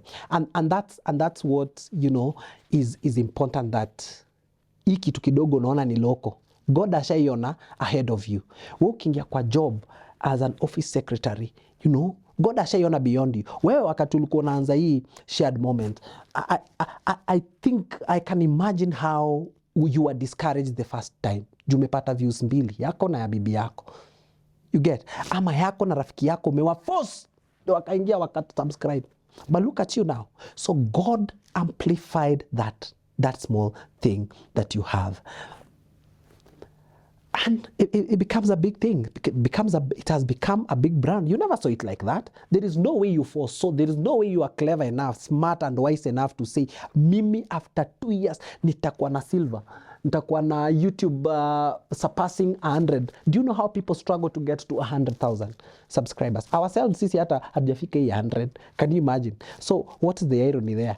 That you are at over 100, subscribers. It's God working. It's simply God working. Job promotions, it's God working. Whatever, it's God working. So put God first, and everything amplifies itself through the power of prayers. And also, I'm not discouraging people from drinking, but drinking responsibly.